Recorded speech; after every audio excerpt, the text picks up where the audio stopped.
Hello guys, welcome to Phoenix What If. So in this video, we will see, what if Naruto awakened the power of the Azure Dragon and fell in love with Rangiku Matsumoto? If you enjoy these kinds of stories, don't forget to show us some love by hitting the like button and subscribing to the channel. Your support means the world to us. Now, let's start the story. Chapter 1. The Azure Tempest. The air in the land of iron, a realm of perpetual winter and stoic samurai, was thin and sharp, each breath a crystalline blade in the lungs. Snow, an endless, silent shroud, blanketed the mountainous terrain, muffling sound and creating a world of pristine white and shadowed gray. It was a land of stillness, of ancient codes and unwavering tradition. Today, that stillness was to be shattered. At the summit of the highest peak, a fortress of black stone and grim determination stood defiant against the elements. It was the stronghold of the Koretsuki clan, a rogue samurai faction that had broken from the land of iron's authority, their hearts as cold and unforgiving as the land they had claimed. For months, they had terrorized the northern trade routes, their raids swift, brutal, and, until now, unstoppable. Inside the fortress, the air was thick with the scent of burning pine and spilled sake. The Koretsuki leader, a mountain of a man named Genzen, his face a roadmap of old scars and fresh arrogance, laughed, the sound a low rumble that vibrated through the wooden floorboards. His men, a motley collection of disgraced samurai and hired mercenaries, joined in. Their raucous laughter a discordant symphony of overconfidence. They had just returned from another successful raid, their coffers full and their spirits high. They felt invincible. They were wrong. Outside, on a windswept ridge overlooking the fortress, a lone figure stood, a stark silhouette against the blinding white of the snow. He wore the standard issue flak jacket of a Konohagakure Jonin. But there was nothing standard about him. His hair, the color of spun gold, whipped around his face, framing features that were at once handsome and imbued with an almost unnerving calm. His eyes, the color of the sky on a clear summer's day, held a depth that spoke of ancient power and a wisdom far beyond his years. This was Naruto Uzumaki, son of the fourth Hokage and Kushina Uzumaki, the Jinchuriki of a power far older and more profound than any of the tailed beasts. This was the vessel of Seryu, the Azure Dragon of the East. He raised a hand, and the air around him crackled, the faint scent of ozone a harbinger of the storm to come. He was not here for a protracted siege. He was here to deliver a message. A low hum began to emanate from Naruto's outstretched palm, a sound that quickly grew into a deafening roar. The sky, once a placid gray, began to churn, dark clouds swirling into a vortex directly above the Koretsuki fortress. Lightning, a brilliant, ferocious blue, spider-webbed across the heavens. Each bolt illuminating the growing panic on the faces of the samurai below. "What is this?" Genzen bellowed, his laughter dying in his throat. He stormed onto the fortress's main balcony, his hand instinctively going to the hilt of his katana. A freak storm. Naruto, still on the ridge, lowered his hand. He had not come to slaughter these men, merely to disarm and disable them. His power was a tool for preservation, not destruction. He closed his eyes, his mind reaching out, feeling the intricate web of life that connected all things. He could sense the fear, the anger, the greed of the men in the fortress. He could also sense the innocent lives they had endangered. He opened his eyes, and they now glowed with an inner light, a vibrant, ethereal blue. Seryu no Hoko, roar of the Azure Dragon. He whispered, the words carried on the wind, a soft promise of the devastation to come. From the heart of the swirling vortex, a colossal dragon's head, formed of pure, condensed lightning, descended. It was a terrifying, beautiful sight, a creature of myth and legend brought to life. It opened its maw, and a concentrated beam of azure energy, a roaring, incandescent tempest, slammed into the fortress. The impact was not an explosion in the conventional sense. There was no fire, no shrapnel. Instead, the fortress was bathed in a brilliant, all-encompassing light. The samurai screamed as the energy washed over them, a non-lethal but incredibly potent wave of paralytic force. Their muscles seized, their weapons clattered to the ground, and they collapsed, conscious but unable to move. When the light faded, the fortress still stood, its black stones now humming with residual energy. The snow around it had been vaporized, revealing the bare, frozen earth beneath. Inside, Every last member of the Koretsuki clan and their mercenaries lay immobilized, their reign of terror brought to a silent, ignominious end. Naruto, his eyes returning to their normal shade of blue, took a deep breath. The cold air a welcome balm to his senses. The power of Seiryu was immense, and even a controlled release like this required focus and discipline. He felt a faint tremor in his hands. The last vestiges of the colossal power he had just wielded. He turned as a second figure landed silently beside him, a blur of motion that barely disturbed the snow. It was his father, Minato Namikaze. The yellow flash of Konoha. He wore a warm smile, his own blue eyes filled with a mixture of pride and paternal concern. A bit flashy, don't you think? Minato teased, his voice a gentle counterpoint to the howling wind. I would have just used a well-placed Rasengan on the main gate. Naruto chuckled, the sound warm and genuine. Where's the fun in that? Besides, I wanted to make a statement. This way, the land of iron knows that Konoha is serious about maintaining the peace. You certainly did that, Minato said, his gaze sweeping over the neutralized fortress.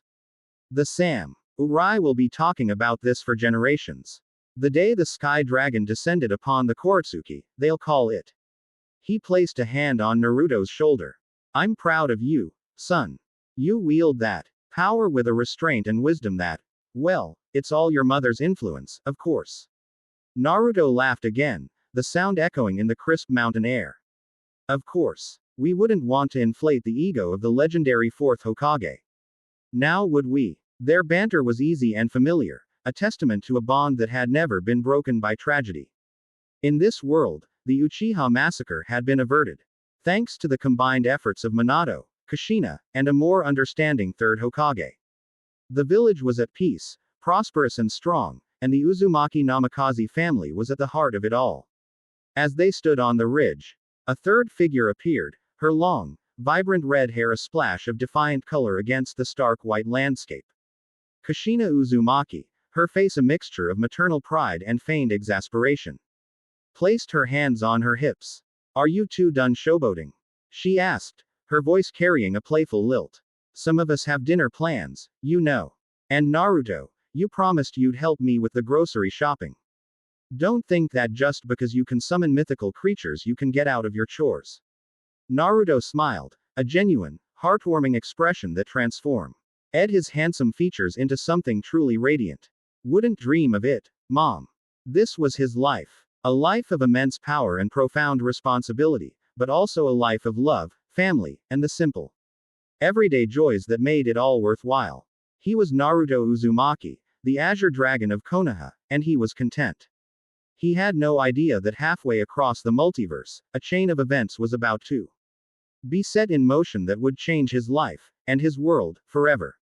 In the Seraite, the heart of the Soul Society, the air was still and heavy with unspoken grief. The war with Sosuke Aizen and his Arankar army was over. But the scars, both physical and emotional, remained. For Rangiku Matsumoto, the vivacious, beautiful lieutenant of the 10th Division, the scars ran deeper than most. She Street. Ood alone in her former captain's office, the room now empty, stripped of his personal belongings, of his presence. Toshiro Hitsugaya, a prodigy even among the prodigies of the Gote 13, was gone. Not dead, but changed. The war had forced him to push his abilities to their absolute limit, and the consequences had been unforeseen. His Bankai, Daiguren Hyarinmaru, had consumed him, trapping him in a state of suspended animation. A living statue of ice. The doctors of the 4th Division said he might recover, in time. But time was a commodity Rangiku was growing to despise. She ran a hand over the smooth, polished wood of the desk, her fingers tracing the faint indentations where he used to rest his hands. She could almost see him there, a small, serious figure buried under a mountain of paperwork. His brow furrowed in concentration. She could almost hear his exasperated sighs at her playful attempts to distract him. A single tear traced a path down her cheek. She missed him. She missed his scolding, his seriousness, his unwavering loyalty. She missed her friend. He wouldn't want you to be like this, you know. The voice, low and sultry, came from the doorway. Rangiku didn't need to turn to know who it was. Yoruichi Shihoin, the former captain of the 2nd Division, leaned against the doorframe, her golden eyes filled with a knowing sympathy. And how would you know what he'd want? Rangiku asked, her voice thick with unshed tears. Because he was a captain, Yoruichi said, walking into the room. And captains, for all their faults, care about their subordinates.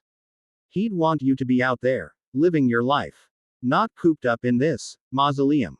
Rangiku turned to face her, her violet eyes flashing with a spark of her old fire. It's easy for you to say. You haven't lost anyone. Yoruichi's expression softened. We've all lost someone, Rangiku. Some of us have just had more time to get used to it.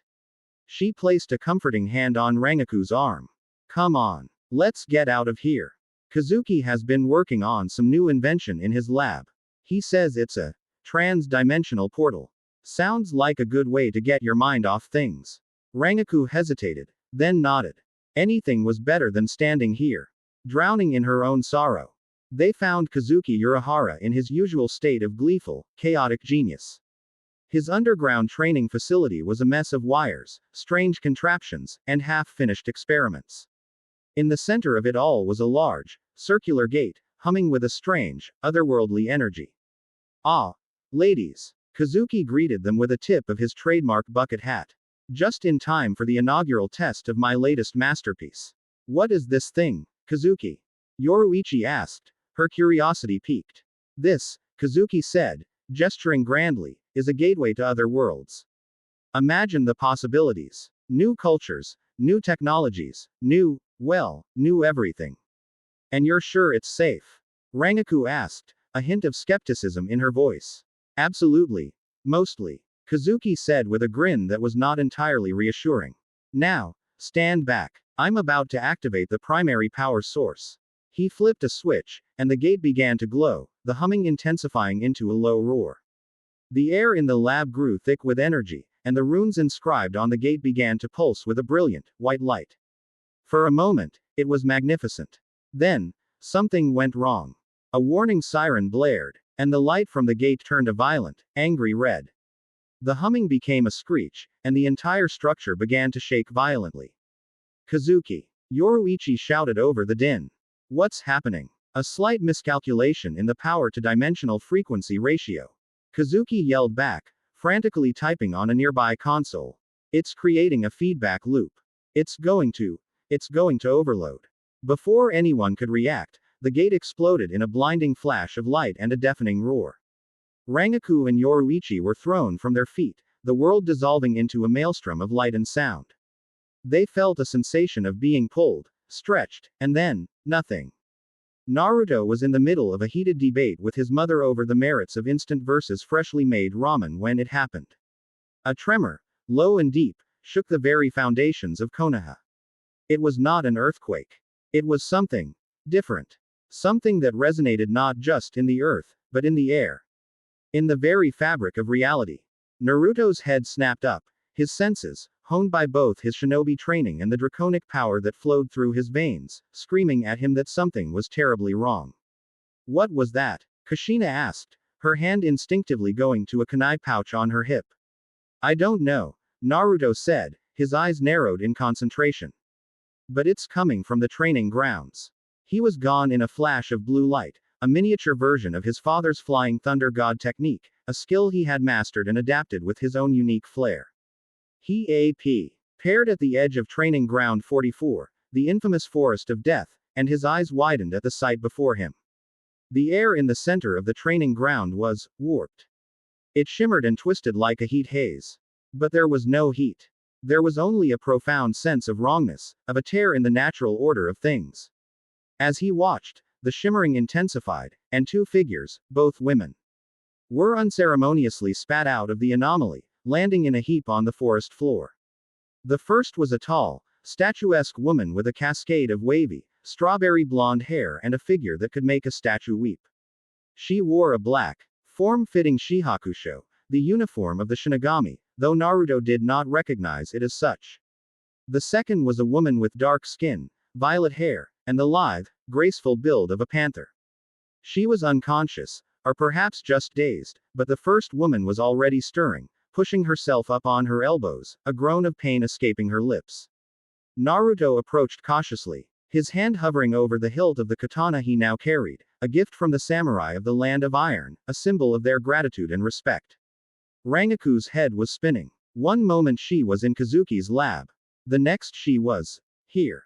Wherever here was.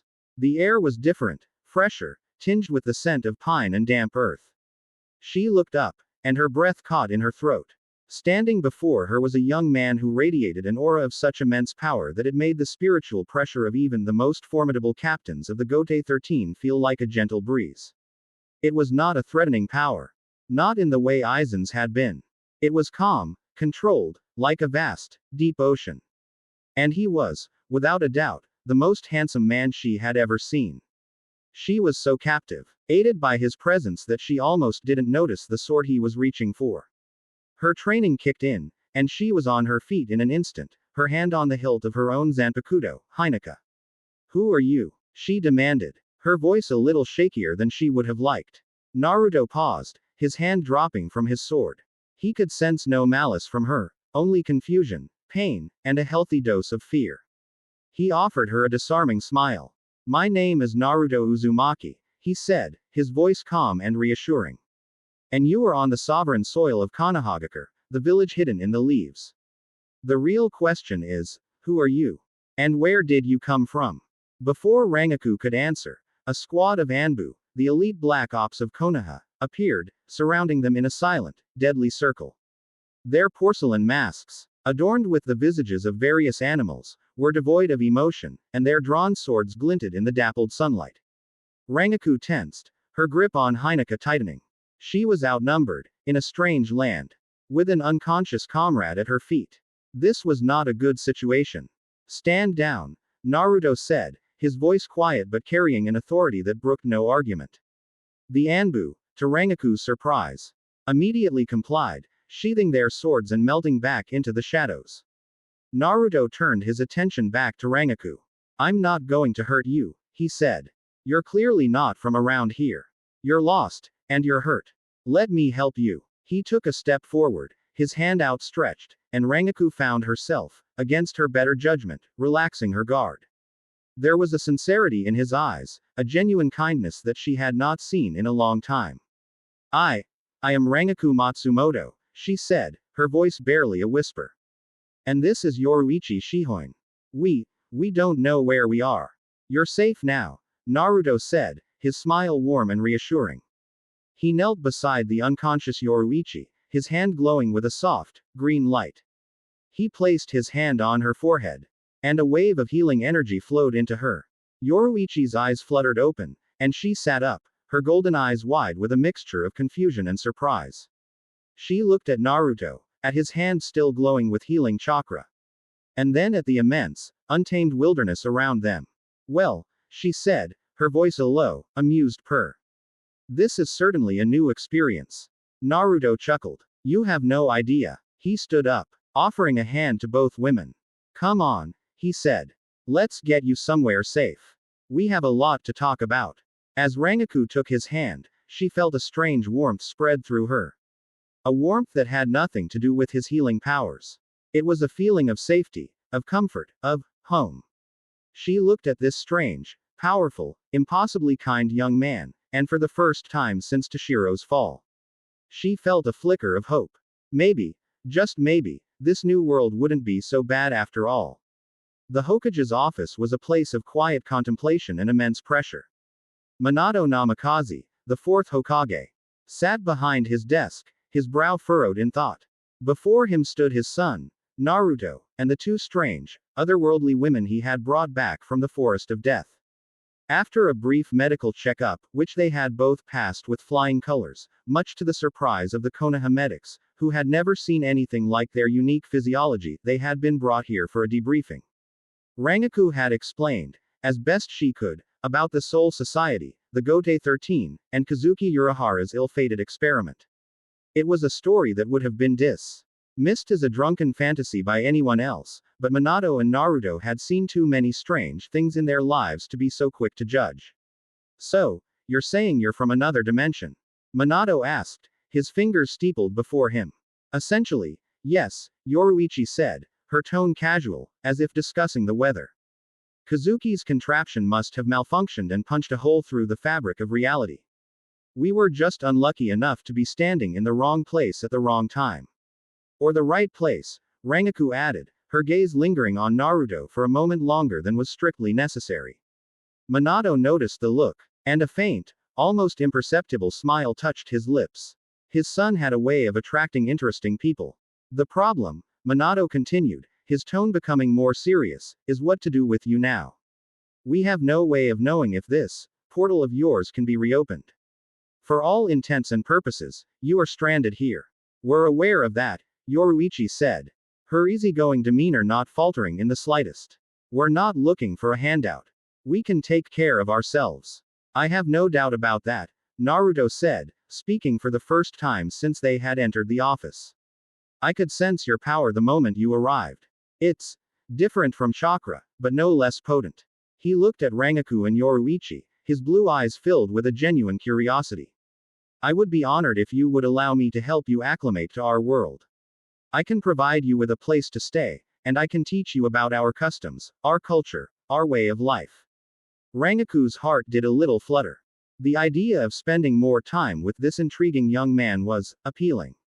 Very appealing. Yoruichi, ever the pragmatist, saw the strategic advantage. And what do you want in return? She asked, her golden eyes sharp and discerning. Nothing, Naruto said simply. It is the duty of the strong to protect the weak, and it is the duty of the fortunate to help the less so. You are lost and alone in a strange world. It is not a matter of payment, but of common decency. His words, so simple and yet so profound, struck a chord with both women. In the cutthroat world of the Gote 13, where politics and power plays were a part of daily life, such unadulterated altruism was a rare and precious commodity. Minato leaned back in his chair, a proud smile on his face. That was his son. A heart as big as his power. Very well, he said, his voice filled with a finality that signaled the end of the discussion. Naruto, you are officially assigned as their guardian and guide. Find them suitable accommodation, provide them with whatever they need, and help them integrate into our village. They are to be treated as honored guests of Konoha. He looked at Rangiku and Yoruichi. His blue eyes warm and welcoming. Welcome to the village hidden in the leaves. I hope you will come to see it as your home. As they left the Hokage's office, the late afternoon sun casting long shadows across the village. Rangiku walked beside Naruto, a comfortable silence settling between them. So, she said, breaking the silence, a playful smile on her lips. A guardian and a guide, huh? Does that mean I have to do everything you say? Naruto chuckled, the sound a low, pleasant rumble. Only if you want to stay out of trouble. And what if I like trouble? She asked, her violet eyes sparkling with mischief. Then I guess I'll have to be there to get you out of it, he said, his smile widening. Yoruichi, walking slightly behind them, watched their interaction with a knowing smirk. This was going to be interesting. Very interesting indeed. The Azure Dragon of Konoha had just met the beautiful, vivacious Shinigami from another world. And in the heart of the village hidden in the leaves, under the watchful gaze of the Hokage monument, a new story, a story of love, loss, and the incredible, unpredictable journey of life, had just begun. Chapter 1 End. Chapter 2. The Whispering Pagoda. The sun had long since dipped below the western mountains, painting the sky above Konohagakure in bruised hues of violet and dark indigo. The air, crisp and cold after the unexpected dimensional rupture, carried the comforting scent of woodsmoke and late-blooming cherry blossoms. Naruto, moving with an effortless grace that belied the immense power coiled within him, led Rangiku and Yoruichi away from the bustling, well-lit central districts of the village and towards the secluded foothills. The residence Minato had assigned them was not just a house, it was a compound. Shed on a high ridge overlooking the village, known locally as the Dragon's Eye, stood the structure of deep historical significance, the Whispering Pagoda. It was a centuries-old retreat, primarily utilized by the Sandaime Hokage for meditation and quiet diplomacy, rarely occupied by anyone outside the immediate governing structure of Konoha. Its designation for the Shinigami duo was a profound gesture of trust, or perhaps a strategic placement for high-value assets requiring both vigilance and discretion. The approach was marked by a narrow, winding path paved with moss-covered stones, bordered by ancient gnarled cypress trees whose branches seemed to curve and twist like sentinels against the night sky. Rangiku, despite her immense spiritual power, felt a strange, humbling quietude descend upon her as they ascended. The sound of the village below, the distant laughter, the murmur of the river, faded, replaced only by the soft crunch of snow boots on gravel and the gentle, persistent rustle of the leaves. This place, Rangiku began, her voice barely a whisper, gazing up at the structure that now emerged from the shadows. The pagoda was a masterwork of archaic Konoha architecture. It wasn't a towering skyscraper like the corporate buildings in modern Tokyo. It was wide, sprawling, constructed almost entirely of dark, polished mahogany and obsidian stone, its multiple tiered roofs soaring upward, capped by intricate serpentine carvings. Thousands of small, copper wind chimes hung from the eaves of every level, catching the breeze and producing a delicate, ethereal symphony, a sound like the quiet, continuous breathing of the mountain itself. Lanterns, shielded by finely worked paper bearing the crest of the Uzumaki clan, a spiral signifying eternity, cast pools of warm, utter yellow light that made the surrounding darkness feel less threatening. It's called the Whispering Pagoda, Naruto explained, stepping aside to allow them to pass through the massive, sliding in gate carved with the image of a coiling dragon. It was built by the Shodai's grandfather. It's quiet, secure, and the chakra wards are impenetrable. You'll have absolute privacy here. Yoruichi's golden eyes scanned the surroundings with professional intensity, cataloging the subtle chakra signatures woven into the very structure of the building. Impenetrable is a strong word, young man. But I detect impressive craftsmanship. These wards are beyond anything Kazuki has managed with Kido. They utilize nature energy directly, integrating the structure with the surrounding environment, Naruto clarified, his tone factual. Devoid of boastfulness. It's less a magical barrier and more a natural defense mechanism. Only those with the proper ki chakra signature, mine, my father's, and now yours, can pass without triggering an alert.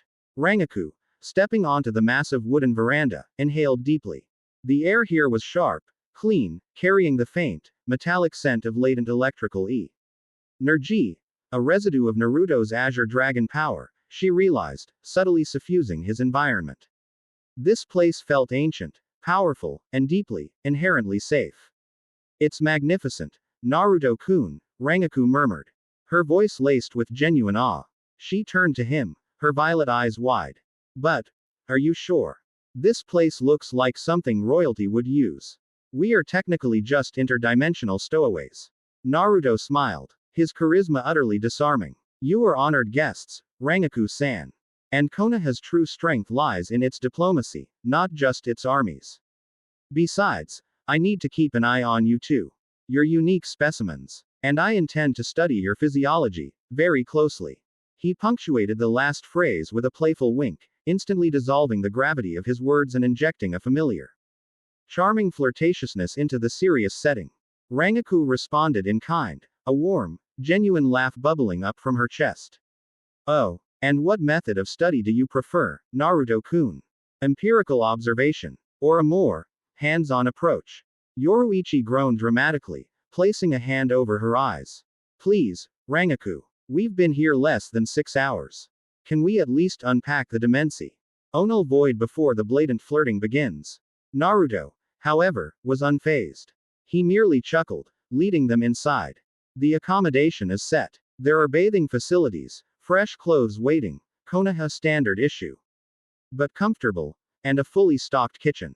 I'll leave you two to settle in. I'll return at dawn to begin our first training session. As he prepared to leave, Rangiku felt an unexpected pang of disappointment. She wasn't used to this feeling of displacement, of having the ground shift beneath her feet, and Naruto's steady presence was the only anchor she had found in this strange new reality. Wait, Naruto-kun, she said quickly, reaching out, her fingers brushing the fabric of his sleeve, the heavy, durable material of his Konoha jacket. Thank you, truly. He turned, his blue eyes meeting hers. And in that gaze, Rangiku felt understood, seen. Sleep well, Rangiku-san. We have much work to do tomorrow. The next morning, the air at the Dragon's Eye was biting, purified by the lingering frost. The sun rose over the peaks, bathing the pagoda in a blinding golden light that made the copper chimes sing like a heavenly choir. Naruto arrived precisely at the designated time. He found Rangiku and Yoruichi in the main training courtyard, a circular area of packed earth surrounded by a high, stone wall. Yoruichi, having already explored the perimeter, was currently engaged in a complicated series of shadowboxing exercises, her movements a blur, creating faint, localized sonic booms with her speed. She had adapted quickly, already mimicking the basic gait of a high-speed shinobi dash. Though she lacked the subtle chakra flow necessary for true shunshin. Rangiku, meanwhile, sat cross-legged, dressed in a simple, dark training gi provided by the village, attempting to clear her mind. Her Ryutsu, the spiritual pressure that defined her as a Shinigami, was immense, a dense, palpable force. But she couldn't access the external energy Naruto had spoken of, the free-flowing, omnipresent nature chakra. Good morning, Naruto greeted them, his voice calm and vibrant. He had shed his jacket and wore a simple black tee that highlighted the impressive, lean musculature of a man who had mastered both physical combat and godlike power. Morning, sensei, Rangiku teased, standing up, stretching languidly, a movement that was inherently graceful and effortlessly appealing. Naruto. My initial assessment of this chakra system is fascinatingly inefficient, Yoruichi stated without preamble, ceasing her exercises. It requires internal reservoirs, complex seals, and precise manipulation. Our Ryutsu is simply a refined overflow of internal spiritual energy, naturally occurring. Naruto nodded, accepting the critique calmly. That's the beauty of it, Yoruichi-san. Chakra is versatile. It can heal, attack, reinforce, transform, or, in the case of the Byakugan or the Rinnegan, alter perception itself. But the fundamental difference between our systems lies in the external connection. He walked to the center of the yard and paused, his eyes closing. The air around him shimmered, not with lightning or visible energy, but with an almost invisible, potent force. The wind chimes stopped their singing. The light seemed to deepen around his form. My power, the Azure Dragon, Seryu, is derived from nature energy refined by my unique Uzumaki biology and the inherited traits of my lineage. He explained, his voice resonating slightly. It is akin to sage mode, but infinitely deeper and permanent. I don't gather energy, I am the connection. Watch. He extended a hand toward a massive, millennia-old cedar tree rooted just outside the training wall. Without a single seal, without even visible effort, the entire tree, trunks, branches, leaves, and roots, began to glow with a faint, pulsing azure light. The light flowed from the tree, through the earth, and converged on his palm, swirling into a perfect, miniature, coiling dragon no larger than his thumb. Rangiku gasped. That was not just power. That was fundamental control over the elements, a blending with nature that transcended any Kido she had ever seen. Ryutsu is internal, a product of the soul, Naruto concluded. Letting the energy flow back into the tree, which immediately returned to normal, appearing even healthier than before. Chakra is relational, a product of the internal energy. Physical, spiritual, mixed with the external, nature energy. You, Rangiku-san, have an internal well that could drown a small village. If you could establish that external link, the synergy would be world-changing. Rangiku stepped closer, her curiosity overriding her usual playful detachment. And how do we do that? Meditation. And finding your center. But first, culture. Naruto's tone shifted, suddenly becoming lighter, injecting humor into the intense instruction. We need to address the look. He gestured to their borrowed Shinigami uniforms. They had quickly changed out of the Konoha GI, which, while fitting, were still too alien for public consumption. The Gote 13 uniform might work in Soul Society, but here, it screams cosplay, or rogue samurai. We need clothes that blend in. And you need to learn the basics of our social structure. Konoha is outwardly egalitarian, but it runs on lineage, old money, and highly placed political connections. My father is Hokage, which helps. But there are old families who view the Namikaze and Uzumaki lines as upstarts. Just as Naruto finished this strategic assessment, a loud, clear voice, sharp as cut glass, pierced the crisp morning air. Uzumaki-san, I understand the necessity of cultural immersion, but perhaps we should prioritize diplomatic security over fashionable attire. A new figure entered the training yard, moving with A controlled precision that was utterly devoid of waste. She was tall and slender, perhaps a few years older than Naruto, dressed impeccably in the traditional, deep emerald robes of the Konoha administration elite. Her black hair, severe and glossy, was drawn back into a precise, high knot, fastened with a simple, ancient silver pin shaped like a stylized chrysanthemum. This was Shirogane Aiko, the head of the Konoha Historical and Administrative Council, and a descendant of one of the 5 great founder families of the Fire Daimyo era. Her eyes, a striking shade of pale silver, held the cool, unwavering clarity of glacial ice. She carried a slim, antique scroll case tucked under one arm. Naruto's effortless charm did not waver, but his posture subtly straightened, acknowledging her pedigree and authority. Aiko-san. Naruto greeted her warmly, bowing respectfully, a move Yoruichi noted was unusually deferential for a Hokage's son. Perfect timing. I was just briefing Matsumoto-san ND Shihoin-san on the intricacies of Konoha's true power structure. Aiko's expression remained perfectly neutral, a mask of professionalism that concealed a sharp, calculating mind. Her speaking style was formal, utilizing precise, academic vocabulary, contrasting sharply with the colloquial ease of Naruto or the casual slang of Yoruichi. I am Shirogane Aiko, she stated, her voice modulated and low, conveying inherent authority without volume. I am assigned by the Hokage to manage your administrative transition and establish the necessary legal precedents for your domicile here at the Dragon's Eye. She addressed Rangiku and Yoruichi, but her eyes kept flicking back to Naruto, assessing his commitment to this highly sensitive assignment. We appreciate the assistance, Shirogane-san, Yoruichi replied, adopting a slightly more formal tone than usual, recognizing the subtle tension in the air. Aiko merely inclined her head, a movement of barely a millimeter. The Dragon's Eye is not merely a residence, Uzumaki-san. It is a historical monument.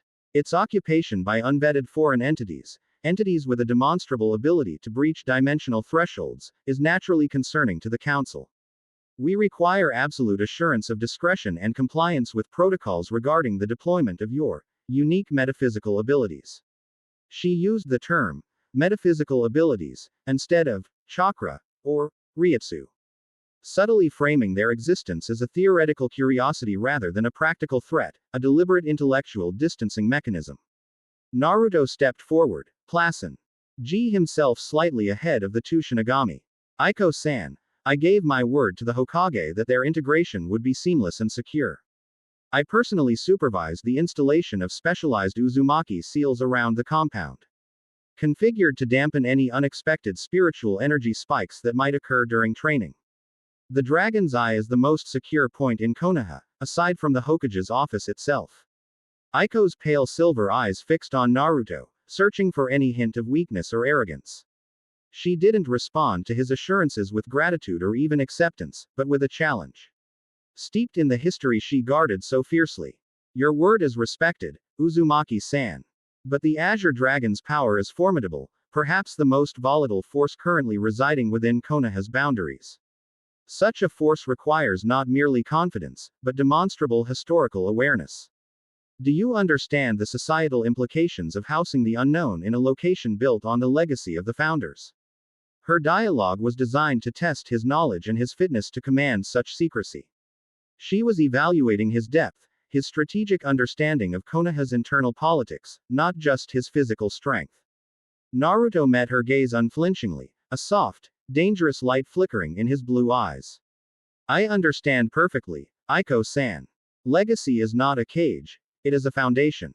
This pagoda was built to watch over Konoha, not to isolate it. If the Soul Society represents a threat, it is a threat we must understand. If they represent an alliance, it is one Konoha must pursue. My decision to place them here is strategic. Proximity allows integration, and the energy lines of the Dragon's Eye naturally align with my own Seiryu power, creating the strongest possible defensive matrix. I am not simply housing them. I am tethering them to Konoha. Aiko remained silent for a long moment, processing his articulate and strategically sound response. She realized he hadn't merely been told what to do. He had already analyzed the political, historical, and magical geometry of the situation. His confidence was unshakable because it was rooted in competence and foresight. A faint, almost I am Perceptible shift occurred in her expression, a lessening of tension, a flicker of professional respect. Your rationale is comprehensive, Uzumaki-san, she conceded, using a formal assessment rather than a compliment. I will convey this analysis to the council. Here are the necessary legal documents and identification papers. She presented the scroll case. I have registered them as cultural attaches from the land of spectral reflection, here to study Konoha's unique spiritual infrastructure. As Naruto accepted the scroll, their hands briefly brushed. Aiko quickly withdrew hers, maintaining the cool distance. But she had noticed the strength, the warmth, and the residual energy humming beneath his skin. Aiko-san, Rangiku interjected, sensing the shift in the conversation's power dynamic. Choosing to break the tension with characteristic charm. Thank you for the identification. Does cultural attaché include a stipend for appropriate wardrobe and perhaps an allowance for sake? Aiko turned her cool gaze upon Rangiku. She noted the Shinigami's stunning appearance, her relaxed demeanor, and the playful flirtation embedded in her question. A faint, almost resentful tightening around Aiko's mouth suggested she viewed Rangiku as frivolous and perhaps dangerously distracting. The Hokage has authorized a generous maintenance allowance for all necessary provisions, Matsumoto-san, Aiko replied. Her voice remaining dry and formal. However, the purpose of your residency here is scholarly integration, not excessive leisure. Yoruichi chuckled softly. Don't worry, Aiko-san. She's only excessive when bored. Keep us busy, and she'll be a model resident. Aiko ignored Yoruichi, giving one last, searching look at Naruto. I shall return in 3 days to conduct the initial security review. Ensure all protocols are strictly adhered to, Uzumaki-san.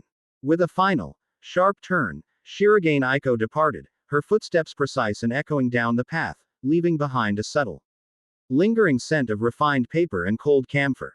Wow, Rangiku whistled softly, watching the retreating figure. She's intense. She smells like a library and a tax audit had a very sharp baby. Naruto laughed. The sound easy and robust, shaking off the weight of the political conversation.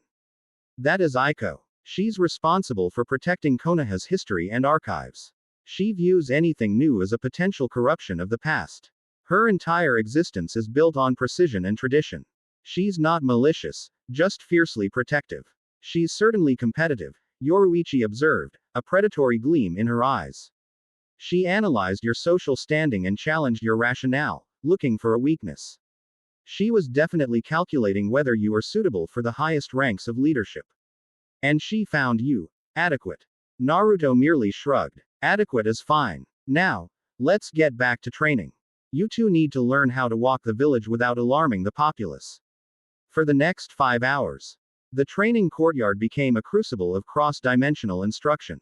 Naruto demonstrated the basics of chakra channeling, explaining the necessary merging of physical and spiritual energy. Rangiku and Yoruichi, in turn, demonstrated the speed and agility of Shunpo and the explosive power of their Shikai. Rangiku materialized Hinata, her Zanpakuto, a sleek katana that transformed into a cloud of sharp ash. She commanded the ash to swirl, creating beautiful, intricate patterns in the air, then directed it with deadly accuracy at a series of chakra targets Naruto had created. This is Hinata, she explained. Her face serious, focused on the complex manipulation of the ash cloud. It's fundamentally different from a tool-based ninja technique. It's an extension of my soul. Rangiku's will manifest it in material form. Naruto watched, utterly fascinated, tracking the movement of the ash particles with an almost supernatural clarity afforded by the Azure Dragon's enhanced vision.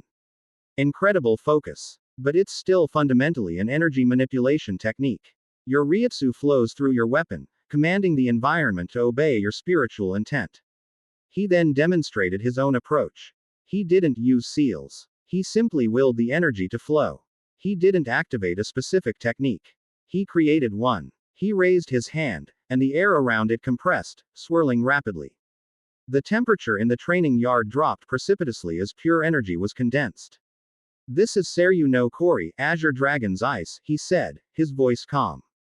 It's the crystallization of condensed lightning energy, creating absolute zero temperature. I don't need specific jutsu names. I just define the function based on the principle of the dragon's power. Absolute control over atmosphere and elemental formation. Quote. He lightly touched the compressed air, and the swirling vortex instantly solidified into a complex, crystalline sculpture of a stylized dragon, suspended perfectly in the air. Show, don't tell, he said, quoting an old Konoha maxim. Your power is immense, Rangiku-san. But you rely too heavily on the weapon as a conduit. You need to learn how to shape your own spiritual energy directly. Without the Shikai, Rangiku looked at the frozen sculpture, then at Naruto, her eyes filled with a mixture of professional awe and deepening personal respect. He wasn't just powerful, he was a master strategist and an exceptional teacher. He didn't dominate, he elevated. As the afternoon waned, Yoruichi retired to study the chakra wards, leaving Naruto and Rangiku. You alone in the living quarters of the pagoda, a massive room dominated by sliding rice paper doors and a traditional, sunken hearth. Rangiku had changed into a kimono, a soft, lavender silk garment that flowed around her. A gift from Kushina that morning, specifically chosen to complement her hair and eyes. She was pouring tea, the careful ritual oddly grounding in their chaotic lives. You're a good teacher, Naruto-kun, she said, handing him a cup of steaming green tea. You make the complex seem achievable. It helps that you two are already prodigies, he countered, taking a sip. They talked for hours, not about training, but about the things that mattered. Naruto, sitting close to her on the traditional raised floor, spoke of his early life, the weight of being a Jinchuriki, the solitude, and the eventual triumph of earning respect. He spoke of his family, a loving mother, a devoted father, the stability that grounded his immense power. Rangiku listened, a wistful expression on her face. Then, she spoke of her own life. She spoke of the poverty in Rukongai, of meeting Jin Ichimaru, the boy with the fox-like smile who had shared a dried persimmon with her. She spoke of their shared time, the silent understanding, and the agonizing, bewildering betrayal when he left her side to follow Aizen. She didn't cry. Shinigami rarely did, but the raw, aching sorrow in her voice was palpable. He was my light, my anchor, she admitted, swirling the tea leaves in her cup, her gaze distant. I thought I understood his motives, but in the end, his goal was a distraction. It was all about him, his path, his sacrifice. She paused, then added, her voice barely a whisper, I missed him, even when he was right beside me, pretending. Naruto leaned closer, his proximity a silent offer of comfort. He didn't offer trite platitudes. He offered empathy. We all carry shadows, Rangiku-san, he said quietly, his blue eyes warm with understanding. For me, it was the shadow of the Kyuubi, the world's hatred. For you, it was the shadow of deception. The loneliness isn't in being physically alone, it's in realizing that the person you trusted, the person who defined your path, chose a different truth. It's a betrayal of shared reality. Rangiku turned her head, meeting his gaze. She had spent years trying to bury the pain, to mask it with alcohol and flirtation. But this man, this powerful, confident stranger, saw the wound and gently reached out to touch it. You understand, she breathed, surprised by the depth of his insight. I know what it feels like to be judged by the company you keep, or by the forces inside you. Naruto confirmed, his tone entirely sincere. But you are not defined by the actions of others.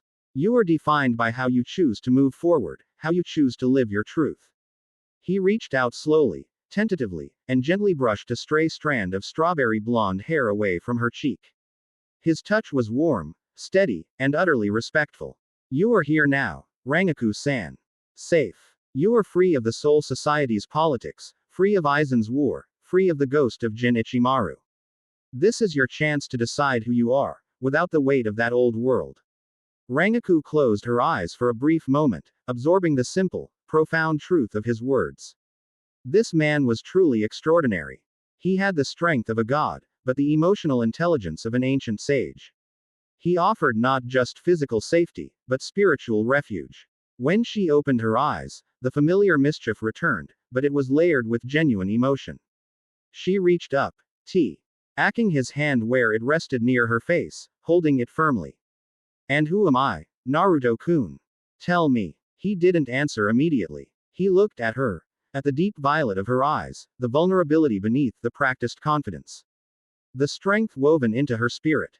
His gaze was searching, appreciative, yet reserved. You are Rangiku Matsumoto, he said finally, his voice low and firm. A survivor. A warrior. And someone who deserves to be truly happy, without excuses or disguises. He squeezed her hand gently, releasing it, and stood up. The moment of profound intimacy was over, seamlessly transitioned back to polite, charming distance. It's late, Rangiku-san. I have to report back to my father. Think about what I said. Tomorrow, we focus on the integration of your spiritual energy with our external flow. The dragon's eye is designed for this. You just need to listen to the whispers. He gave her a final, radiant smile, leaving her alone in the quiet warmth of the pagoda.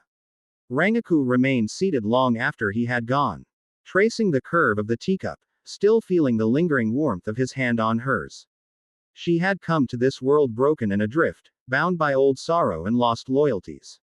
In just one day, Naruto Uzumaki, the Azure Dragon of Konoha, had not only anchored her but had shown her a possibility of a future she hadn't dared to imagine. He was powerful, charismatic, and unlike any man she had ever met. He made her feel safe, respected, and strangely, truly seen. The loneliness that had plagued her since Jin's departure seemed, for the first time, to have retreated. Banished by the profound blue light of the dragon's eye. The copper chimes outside, catching a sudden night breeze, began to sing again, their ethereal melody filling the silence. Rangiku closed her eyes, listening to the whispers. Ready to find her path in this new, unpredictable world. Chapter 2 End. Chapter 3. Echoes in the Anvil's Heart. The transition from the whispering pagoda's ether. Al serenity to the industrial heart of Konoha was a jarring, multi-sensory assault.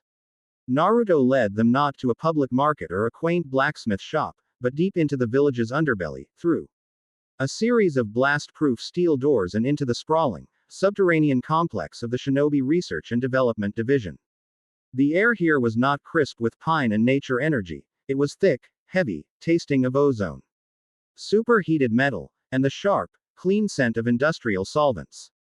The gentle symphony of wind chimes was replaced by a cacophony of rhythmic clanging, the high-pitched whine of chakra-powered turbines, and the constant, low hum of massive energy conduits embedded in the reinforced concrete walls. This was a world of raw creation and brutal efficiency. Shinobi in heavy, leather aprons over their standard uniforms scurried through the cavernous halls, their faces illuminated by the eerie blue glow of experimental jutsu seals or the fiery orange of a roaring forge. It was a place where theory was hammered into deadly practice, a testament to Konoha's unwavering commitment to military innovation. Rangiku, accustomed to the ancient, almost spiritual traditions of the Soul Society, found the environment both fascinating and overwhelming. Her senses, finely tuned to spiritual energy, were being bombarded by chaotic, unfamiliar chakra signatures. Goodness, she murmured, her voice nearly lost in the industrial din. This is loud. It's like Kazuki's laboratory had a baby with a volcano. Yoruichi, however, was in her element. Her golden eyes darted everywhere, absorbing details with a keen, analytical mind. She tapped a finger against a massive, glowing power conduit, feeling the thrum of energy. Fascinating. This is a closed-loop system. They're recycling G-waste chakra from the village's main barrier seals to power this entire facility. It's crude, but incredibly efficient. Kazuki would be pathologically jealous. Naruto navigated the organized chaos with an air of familiar command, offering nods to various researchers and engineers who greeted him with a mixture of reverence and camaraderie. Standard gear won't work for you, he explained, his voice easily cutting through the noise. Your Ryutsu would corrode or simply overwhelm standard chakra conductive metals within minutes. We need something bespoke. He led them to the very core of the complex, a massive circular chamber with a domed ceiling so high it was lost in shadow. This was the Grand Forge, and at its heart, a woman stood before a colossal anvil, her silhouette framed by the blinding white-hot glow of a furnace that roared like a captured sun. She was not what Rangiku expected. She was of average height, with a compact, powerful build forged from years of heavy labor. Her unruly, jet-black hair was tied back in a messy, grease-stained bun, with stray strands clinging to her sweat-sheened forehead. She wore a simple, sleeveless leather tunic and thick, fire-resistant trousers tucked into steel-toed boots.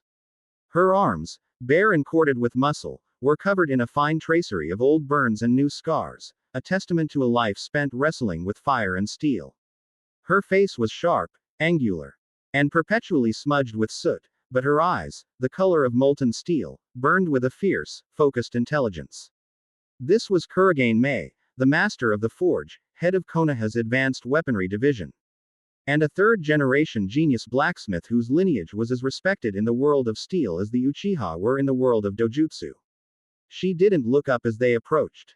Her entire being was focused on the piece of glowing metal on the anvil. Her hammer, a massive, two-handed affair that looked like it weighed more than she did, rose and fell with a brutal, yet exquisitely precise rhythm. Each strike was not just a blow, but a conversation with the steel, the ringing of the hammer a percussive language only she and the metal understood. Mei-chan, Naruto called out, his tone shifting into one of easy, familiar respect. The hammer fell one last time with a deafening clang that sent a shower of orange sparks into the air. Mei placed the hammer on its rest, took the glowing metal with a pair of long tongs, and plunged it into a steaming vat of quenching oil. The resulting hiss was violent and final. Only then did she turn to face them, wiping a grimy hand across her brow. Naruto. She greeted him, her voice a low, raspy contralto, as direct and unadorned as her appearance. Her speech was clipped, devoid of pleasantries, each word serving a specific, technical purpose. The harmonic resonance dampeners you designed for the sensory division are stable at 98% efficiency. The 2% fluctuation is due to material degradation under sustained high-frequency exposure. We need a better alloy. She hadn't said hello. Her opening statement was a progress report and a new problem statement. This was how they communicated. I'm already working on it. Naruto replied, unfazed. The issue isn't the alloy, it's the forging process. We need to temper it in a zero-gravity vacuum seal to align the crystalline structure perfectly. I'll have the schematics for a containment forge sent to you by tonight. Mei's molten eyes flickered with interest. 0G. Ambitious. Could work. Her gaze then shifted to Rangiku and Yoruichi. Her assessment swift and brutally pragmatic. New assets. Their energy signatures are chaotic, high output, unstable frequency. Not chakra. What are they? They're our guests, Mei-chan, Naruto said with a soft smile. This is Rangiku Matsumoto and Yoruichi Shihoin. They need new equipment. Something that can handle their unique energy source. Ryutsu, Yoruichi supplied, stepping forward. Spiritual pressure. It's an outflow of raw soul energy, not a blend of physical and spiritual like chakra. Mei's gaze fixed on Yoruichi, a flicker of professional respect in her eyes. She appreciated direct, factual data. Soul energy. Pure form. No medium. Standard conduction principles are irrelevant. Your existing materials. Zanpakuto, Rangiku said, placing a hand on the hilt of Heineka. They are a part of us. An extension of our soul. Mei grunted, a sound of dismissive curiosity. She held out a calloused, grimy hand. Let me see it. Hesitantly, Rangiku drew her sword. The air in the forge, already thick with heat, grew heavy with her spiritual pressure.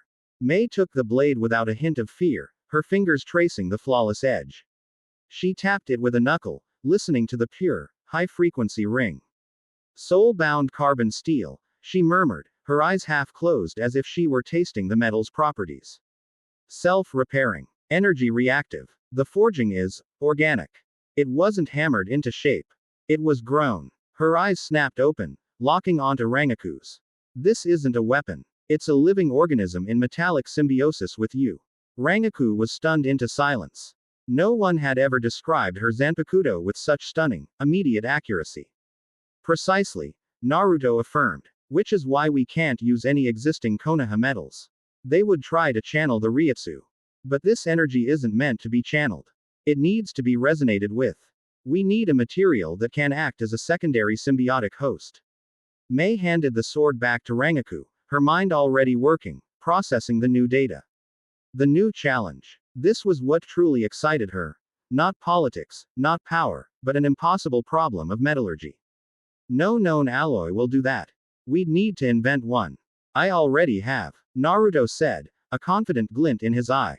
He led them away from the Grand Forge, through another reinforced door, and into a smaller, private workshop. This space was a stark contrast to the organized chaos outside. It was meticulously clean, a fusion of ancient craftsmanship and cutting-edge technology. On one wall hung a rack of hand-forged hammers, each one perfectly balanced. On the opposite wall, a series of holographic displays flickered with complex molecular diagrams and energy flow simulations. In the center of the room was a smaller, more advanced forge, humming with a contained, azure light. "This is my personal lab," Naruto explained. "A gift from the village for services rendered." He walked over to a sealed, climate-controlled display case. Inside, resting on a bed of black velvet, was a single, gleaming ingot of metal. It was a deep, lustrous black, but as the light caught it, it shimmered with an internal, captive lightning of brilliant azure. It looked both impossibly solid and ethereally fluid at the same time.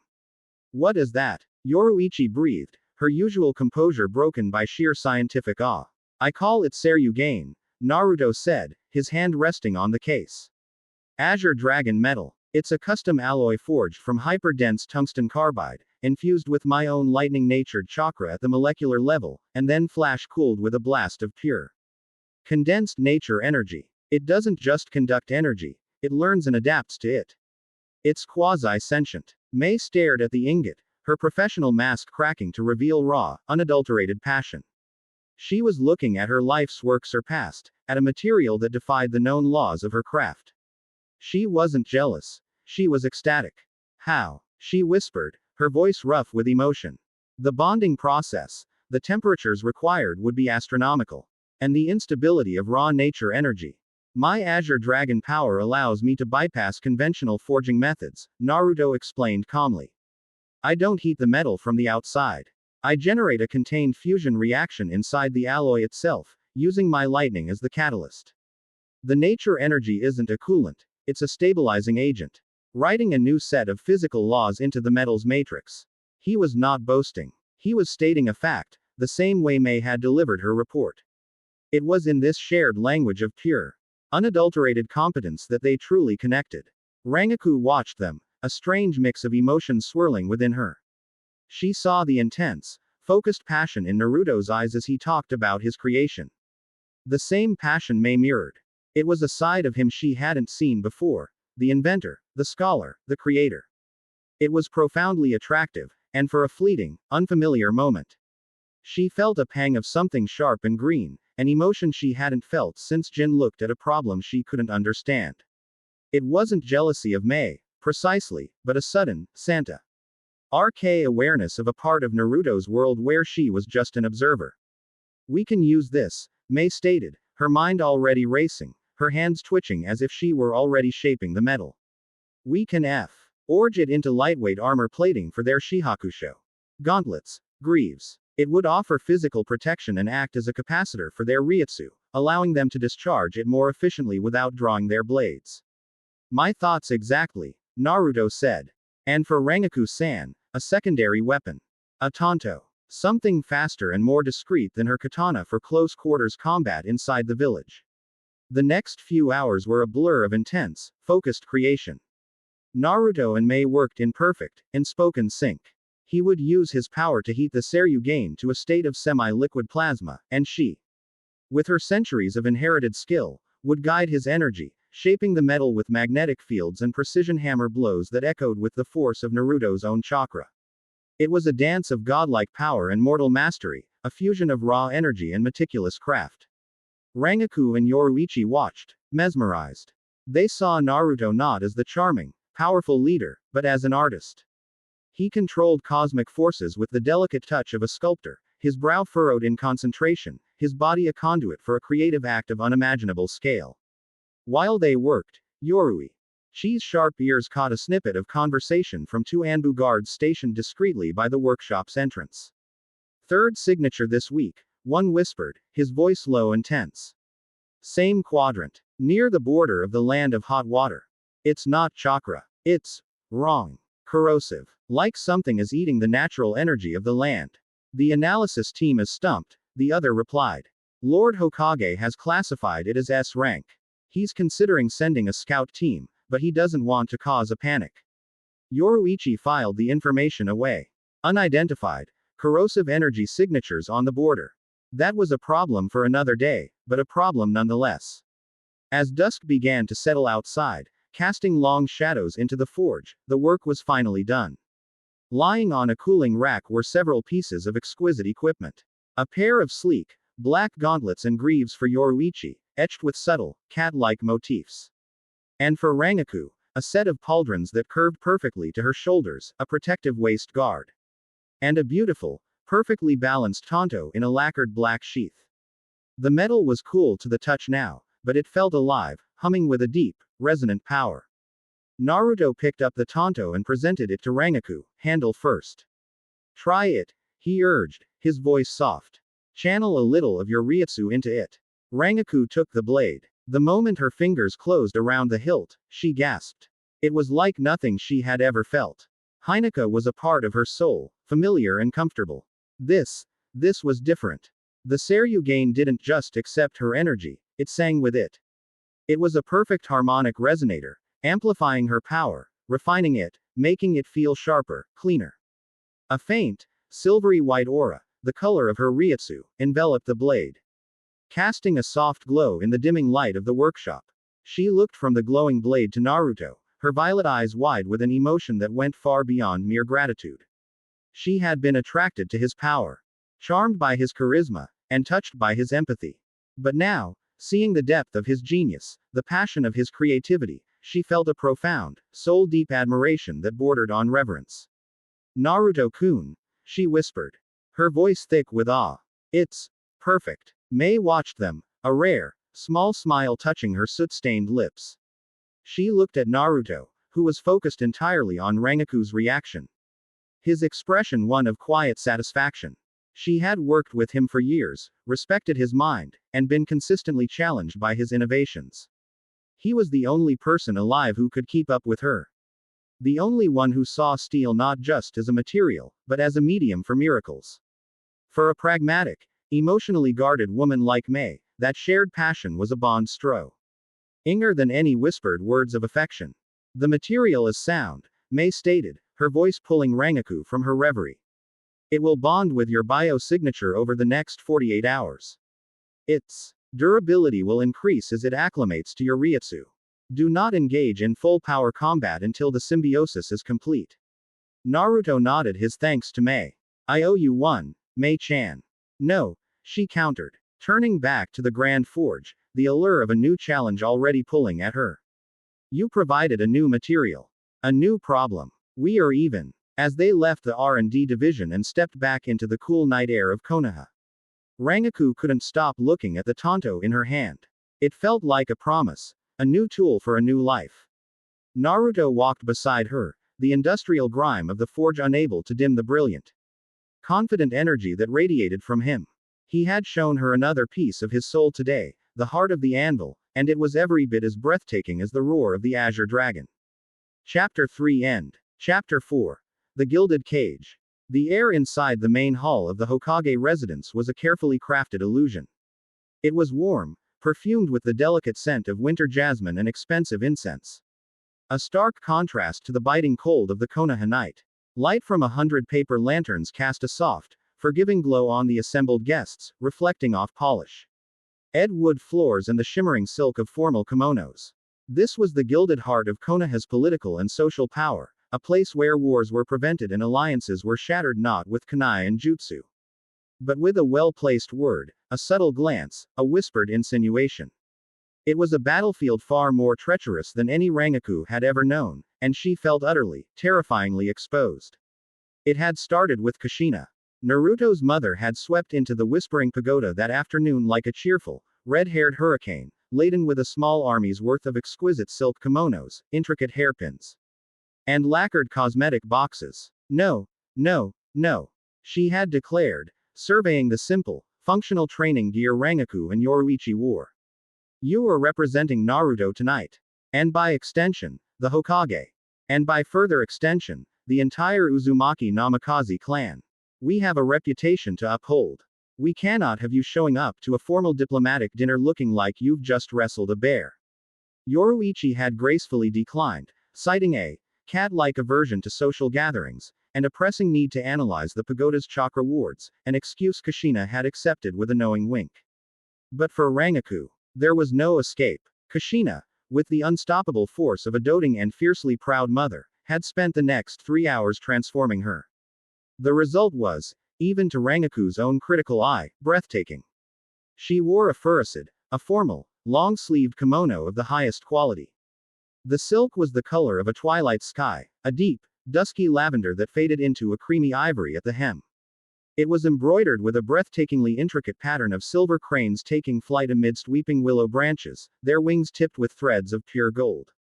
Her straub, airy blonde hair was swept up into an elegant, complex arrangement, held in place by a single, beautiful hairpin of hand-carved jade. Kushina's light, skillful touch with cosmetics had enhanced her features, making her violet eyes seem deeper and more mysterious, her lips a soft, inviting shade of rosé. She looked like a princess from an ancient scroll. She felt like a fraud in a borrowed costume. Now, standing beside Naruto at the edge of the grand hall, she was the undeniable center of attention. Every head turned. Conversation stuttered and died, replaced by a low hum of speculation. She could feel their eyes on her, the curious, the admiring, the envious, and the overtly hostile. Naruto stood beside her, a pillar of calm confidence in a formal, dark blue houri marked with the Uzumaki spiral. He seemed completely at ease. His presence a warm, protective shield against the sea of staring faces. Relax, he murmured, his voice a low vibration meant only for her. You look magnificent. They're just intimidated by a level of beauty they've only ever read about in myths. His compliment, delivered with such sincere charm, was a small anchor in the swirling tide of her anxiety. She managed a weak smile. Are they wondering what kind of strange, foreign creature their Hokage's son has dragged into their midst? Let them wonder, he said, his hand gently, almost imperceptibly, resting on the small of her back. The touch was grounding, a silent promise of support. Tonight, you are not a soul reaper or a dimensional castaway. You are Rangiku Matsumoto, a guest of Konoha. And He will treat you with the respect you deserve. He began to lead her through the crowd, his movements fluid and purposeful. He introduced her to clan heads and respected elders, his voice smooth and confident. He navigated the complex web of Konoha society with an effortless grace that spoke of a lifetime of training. He was not just Naruto the warrior, the vessel of the Azure Dragon. This was Naruto the diplomat, the heir apparent. A prince in his own court. They were approached by a woman whose gentle aura stood in stark contrast to the calculating intensity of the politicians surrounding her. She had the characteristic sharp features of the Inuzuka clan, but her smile was warm and her brown eyes were kind. A small, perfectly groomed ninkin, a ninja hound, sat patiently at her feet. Naruto-kun, it's good to see you, she said, her voice soft and melodic. Hana-san, Naruto greeted her with genuine warmth. You look well. Is your mother enjoying her retirement? She's enjoying ordering my father around. Hana replied with a light laugh. This is my partner, the youngest of the Heimaru brothers. She gestured to the ninkin. This was Inuzuka Hana, one of Konoha's most respected veterinary nins and a skilled tracker. She was known for her quiet competence and gentle demeanor, a calming presence in the often abrasive Inuzuka clan. Her gaze shifted to Rangiku, her expression one of polite, professional curiosity. And Inuzuka's senses were legendary, and Rangiku knew that her scent, her very energy, must be utterly alien. Hana-san, may I introduce Matsumoto Rangiku, Naruto said. Rangiku-san. This is Inuzuka Hana, a master of medical ninjutsu and a dear friend. It's a pleasure to meet you, Matsumoto-san, Hana said, offering a slight bow. Her eyes held no judgment, only a deep, analytical curiosity. Your scent is unique. I've never encountered anything like it. It's like ozone after a storm, but with echoes. Like a memory of a place that doesn't exist. It was the most poetic, and strangely accurate description of her spiritual nature Rangiku had ever heard. I am a long way from home, Rangiku replied, finding herself disarmed by the woman's gentle sincerity. Before their conversation could continue, a cold, dry voice cut through the warm air. Naruto. A word. The speaker was an old man, one of the two that flanked Minato's position of honor. Danzo. Shimura was a creature of shadow and paranoia, but this was Homura Mitokado, one of the third Hokage's former teammates and a member of Konoha's Elder Council.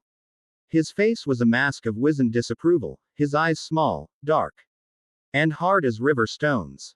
He represented the old guard, the deep-rooted conservatism that viewed any change, any outsider, with profound suspicion. Homura-sama, Naruto greeted him. His tone respectful but with an underlying firmness. The warmth in his eyes was replaced by a cool, watchful blue. Homura's gaze dismissed Rangiku as if she were a piece of furniture and fixed on Naruto.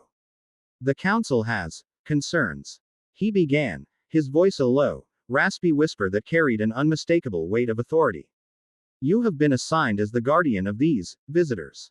Yet you flaunt this one at a state function as if she were a prized possession.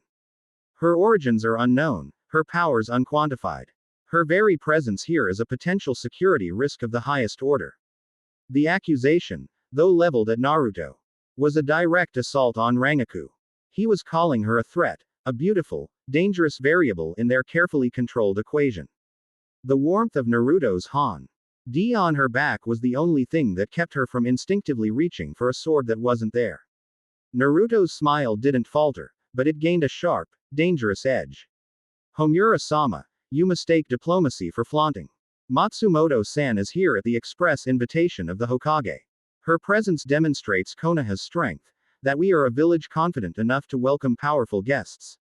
Not a fortress that hides in fear of the unknown. Her powers, he continued, his voice dropping slightly, becoming a low, resonant purr that hinted at the dragon beneath the skin, are under my personal supervision. I can assure you, and the council, that they pose no threat to this village. Unless, of course, the village poses a threat to her. The thinly veiled warning hung in the air, crackling with unspoken power. The temperature around them seemed to drop by several degrees. Homura's eyes narrowed. He was not accustomed to being challenged, especially not by someone so young. It was then that another voice, cool and precise as shattering ice, joined the conversation. Councilman Mitokado. Uzumaki-san is correct. Shirogane Aiko stepped out from behind a nearby pillar, a silent, elegant wraith in a severe, dark green kimono. Her pale silver eyes were fixed on the elder councilman, her expression a perfect mask of detached professionalism. My office has completed the preliminary threat assessment, Aiko stated. Her voice a calm, factual counterpoint to the emotional tension. Matsumoto-san's energy signature, while potent, has shown no signs of malicious intent or instability. Furthermore, her legal status as a cultural attaché, under the direct sponsorship of the Hokage's office places her under diplomatic immunity as per Konoha Charter, Section 7, Paragraph 3. Why hostile action or insinuation against her could be construed as an insult to the Hokage himself. I am sure the council would not wish to create such an administrative complication. She had not defended Rangiku. She had not supported Naruto. She had simply stated the facts, weaving a web of protocol and legal precedent around Homura that left him no room to maneuver. She was protecting Konoha's stability, and at this moment, Naruto and Rangiku were a part of that stability. It was a masterful political checkmate, delivered with the cold, impersonal precision of a surgeon. Homura stared at Aiko, then at the unyielding force of Naruto, and finally at the beautiful, silent woman at his side. He gave a curt, angry huff. See that it does not become a complication, Naruto. He turned and stalked away, melting back into the crowd of his political allies. The moment he was gone, the oppressive tension shattered. Naruto let out a slow breath, the dangerous light in his eyes fading. He gave Aiko a nod of genuine gratitude. Aiko-san, your timing is, as always, impeccable. I merely ensure that proper protocol is followed, Uzumaki-san, she replied, her face unreadable. Her silver eyes flickered towards Rangiku for a fraction of a second, an unreadable emotion in their icy depths, before she too gave a slight bow and disappeared back into the social labyrinth. Well, Rangiku breathed, a shaky laugh escaping her lips. That was bracing. That was Konoha politics, Naruto corrected her grimly. Welcome to the real battlefield. He looked down at her, his expression softening with concern. Are you all right? Before she could answer, an Anbu captain appeared at Naruto's side, materializing from the shadows as if he were made of them. He leaned in and whispered something in Naruto's ear. Rangiku watched as the color drained from Naruto's face. The charming diplomat, the powerful warrior, both vanished, replaced by a cold, grim-faced commander. The shift was so sudden, so absolute, it was terrifying. What is it? She asked, her hand instinctively tightening on his arm. He looked at her, and she saw a storm gathering in his eyes, the Azure Dragon stirring in its depths. Quote, "The scout team I sent to the border to investigate that energy signature, they're gone. We've lost contact." The final transmission was just screaming. The gilded cage of the party, with its jasmine-scented air and polite treacheries, suddenly felt trivial, a world away from the harsh reality that had just intruded. The corrosive energy Yoruichi had heard about was no longer a distant anomaly. It was a hungry, active threat. "I have to go," Naruto said, his voice a low, dangerous growl. "My father is assembling a response team. I'm leading it. I'm coming with you," Rangiku said without a second's hesitation. The words were out before she had even thought them through. He looked at her, his eyes searching her face. "Rangiku, this isn't a training exercise. We don't know what we're facing." "I don't care," she insisted, her voice fierce. "I'm not some porcelain doll you need to hide in a pagoda. I am a lieutenant of the Gote 13. I am a warrior. And you are not facing this alone." She saw a flicker of surprise. Then a wave of profound respect in his eyes. He had been her protector all night, her shield against a world she didn't understand. Now, she was offering to be his sword. It was a fundamental shift in their dynamic, a balancing of the scales. He gave a single, sharp nod. "All right. Meet me at the North Gate in 1 hour. Wear your new gear. Tell Yoruichi to stand by. If we're not back in 24 hours, she is to report directly to my father and initiate lockdown protocols at the pagoda." He squeezed her hand, a gesture of trust and shared purpose, and then he was gone, moving through the crowd with a speed and intensity that parted the sea of guests before him. Rangiku was left standing alone in the center of the grand hall. The party continued around her, laughter and music a surreal backdrop to the grim news. She looked down at her beautiful, borrowed kimono, the silver cranes frozen in their eternal, silent flight. It felt like a cage of silk and gold. With a newfound determination, she turned and walked away from the light, away from the gilded cage, and back toward the shadows. The diplomat's dinner was over. The warrior's work was about to begin. Back at the Whispering Pagoda, as she shed the heavy silk and strapped on the cool, living metal of her new Seryugain armor, she felt a sense of purpose she hadn't felt in years. The pain of Jin's memory, the loneliness of her exile, it all seemed to fade, replaced by a clear, sharp focus. Naruto was walking into danger, and she would be at his side. It was no longer a matter of duty or gratitude. It felt, terrifyingly and wonderfully, like a choice. A choice to protect the man who had, in so few days, become her only anchor in a world of chaos. Chapter 4 End. Chapter 5. The Rod and the Radiance. The North Gate of Konoha was a place of grim departures. It was not a ceremonial entrance like the main gate, but a functional, heavily fortified sally port designed for the swift deployment of shinobi to the volatile northern territories. The air here, always colder than in the village center, tasted of steel and old stone. Under the cold, indifferent light of a full moon, shadows stray. Tched long and skeletal from the watchtowers, creating a stark, high-contrast world of black and silver. Rangiku arrived clad in the functional, deadly elegance of her new reality. Over a form-fitting, dark gray shihakusho, she wore the Seryugain pauldrons and waist guard. The metal was a flat, non-reflective black that seemed to drink the moonlight, but she could feel the latent power humming within it. A low thrum that resonated perfectly with her own ryutsu.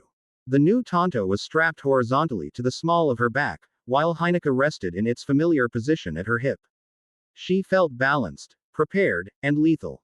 Naruto was already there, a silhouette of focused intensity against the massive gate. He had shed the formal haori for his standard jonin flak jacket, but beneath it, Rangiku could see the dark gleam of his own custom-made Seryugain mesh armor. His expression was a mask of cold command, the easy charm of the politician and the warm empathy of the friend stripped. A way to reveal the bedrock of his being.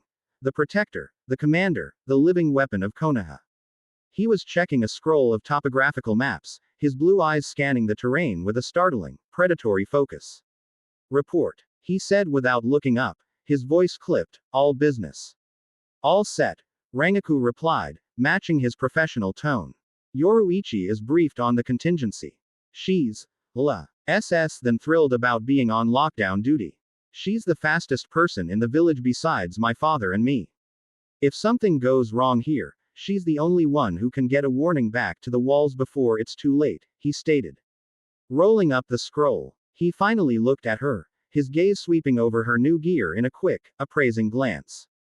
The armor has bonded. Your Ryutsu signature is stable, focused. Good. There was no compliment on her appearance, no flirtatious banter. This was not the man from the party or the Whispering Pagoda. This was the leader of a high-risk mission heading into unknown territory.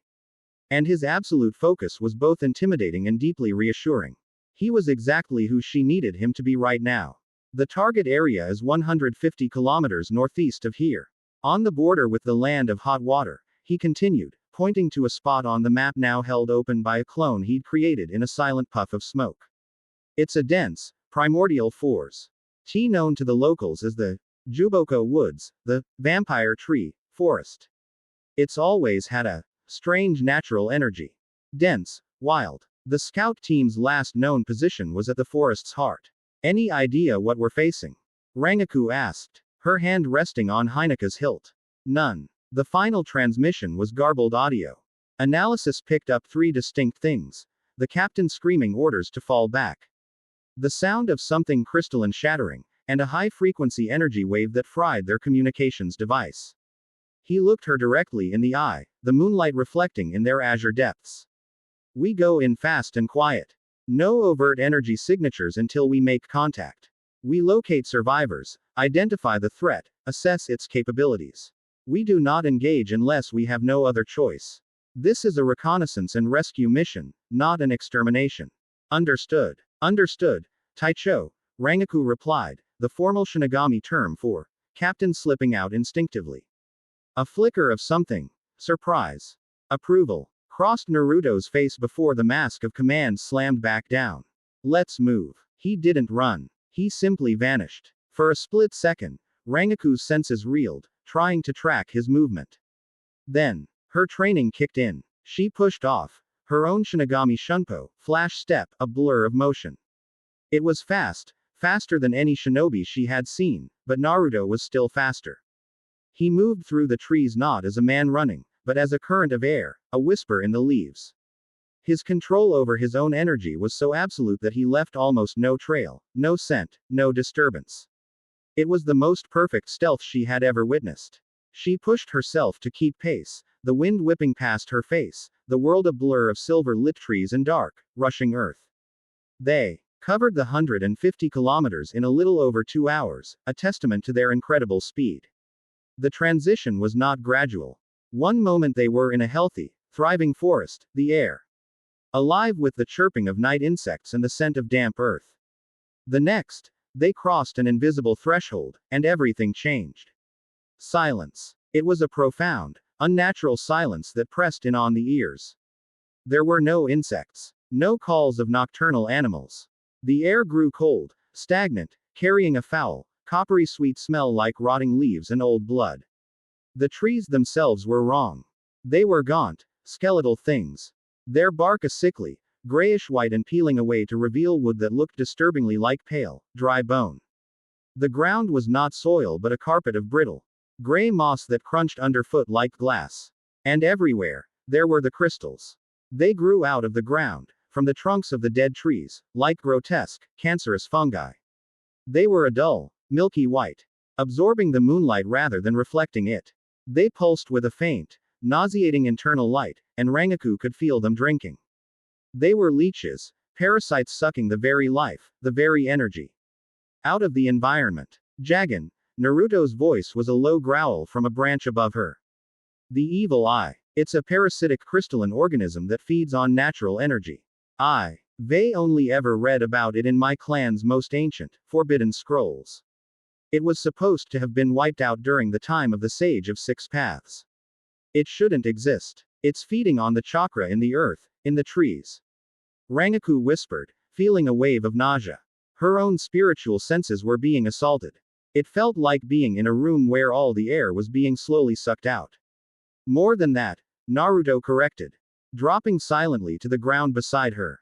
His face was grim. It's feeding on everything. Any energy, chakra, Ryutsu, it wouldn't matter.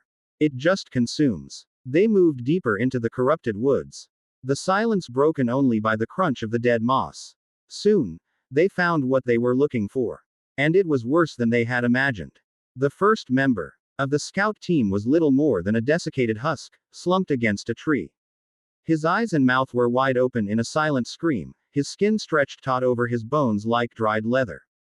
His lock jacket was pierced in a dozen places by the milky white crystals, which had grown straight through his body, anchoring him to the tree. All his chakra, all his life force, had been drained away. He found the other two a few meters away, in a similar state. There was no blood, no signs of a physical struggle. Just the silent, horrifying evidence of a force that consumed life itself. There were 4 on the team, Naruto said, his voice dangerously low as he examined the bodies with a detached, clinical eye. The captain, 2 specialists, and a sensor.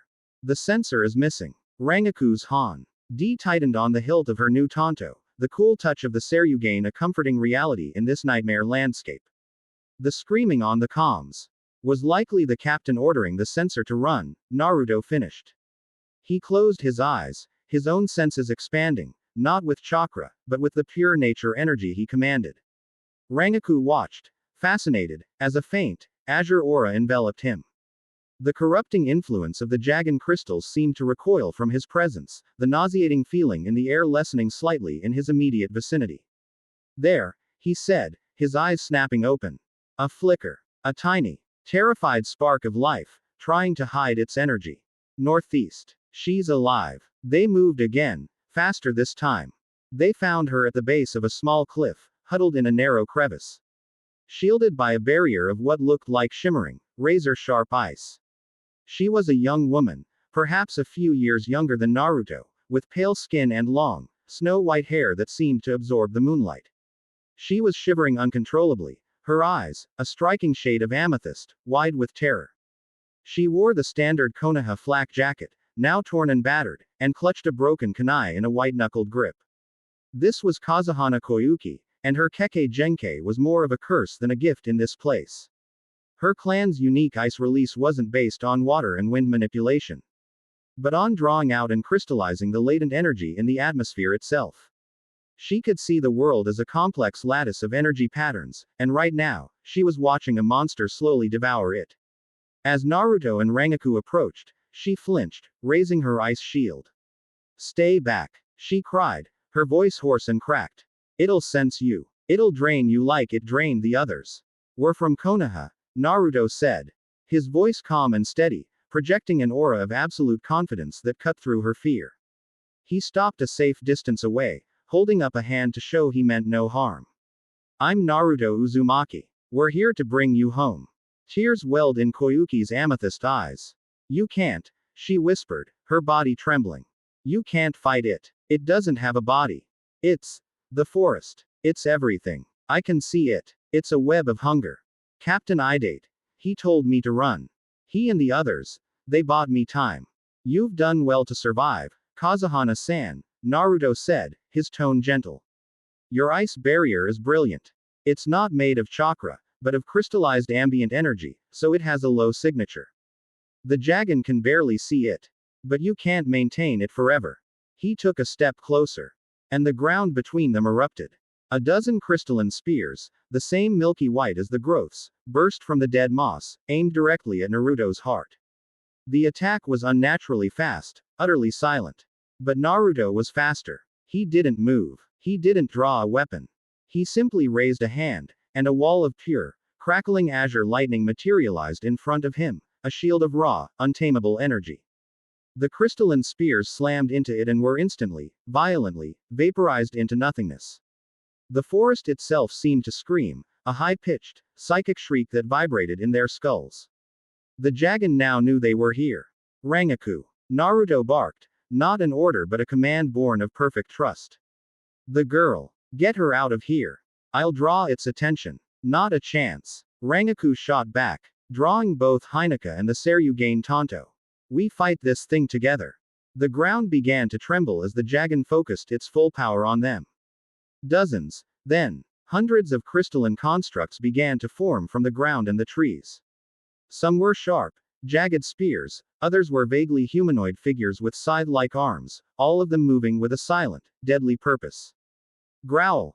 Heineka! Rangiku roared, and her katana dissolved into a vast, swirling cloud of razor-sharp ash. She didn't use it for a direct attack. Instead, she created a massive, swirling perimeter.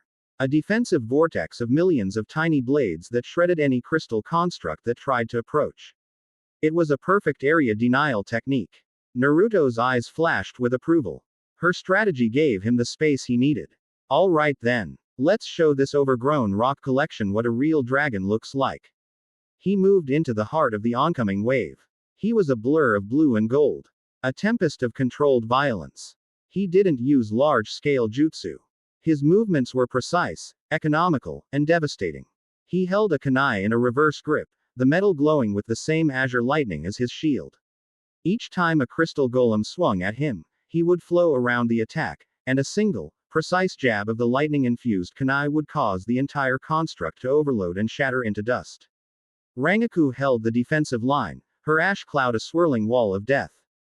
But the constructs were endless, and they were beginning to adapt, firing crystalline shards through the gaps in her ash vortex. One particularly large shard slipped through, heading straight for her. Before she could react, Naruto was there. He hadn't used a flash step. He had simply arrived, as if bending space itself. He deflected the shard with his kunai and then thrust the Seryugain Tonto into her free hand. It amplifies. Use it. He yelled over the psychic shriek of the dragon. Rangiku stared at the blade. He had given her her weapon. She gripped the hilt, and a surge of power, her own Ryutsu amplified and refined by the Azure Dragon metal, flooded through her. She thrust the Tonto into the heart of her own ash cloud. The effect was instantaneous and spectacular. The gray ash began to glow with a brilliant, silvery white light, the color of her own soul. The individual particles of ash seemed to bind together, forming larger, faster, and far deadlier blades of pure spiritual energy.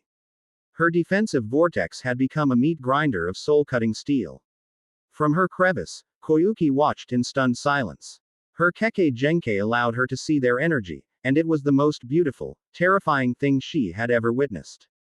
Rangiku was a swirling galaxy of silver light. A self-contained storm of incredible power. But Naruto was a sun. A radiant, brilliant blue star whose very presence was burning away the corrupting darkness of the dragon, a force of pure, vibrant life in a world of consumption and death.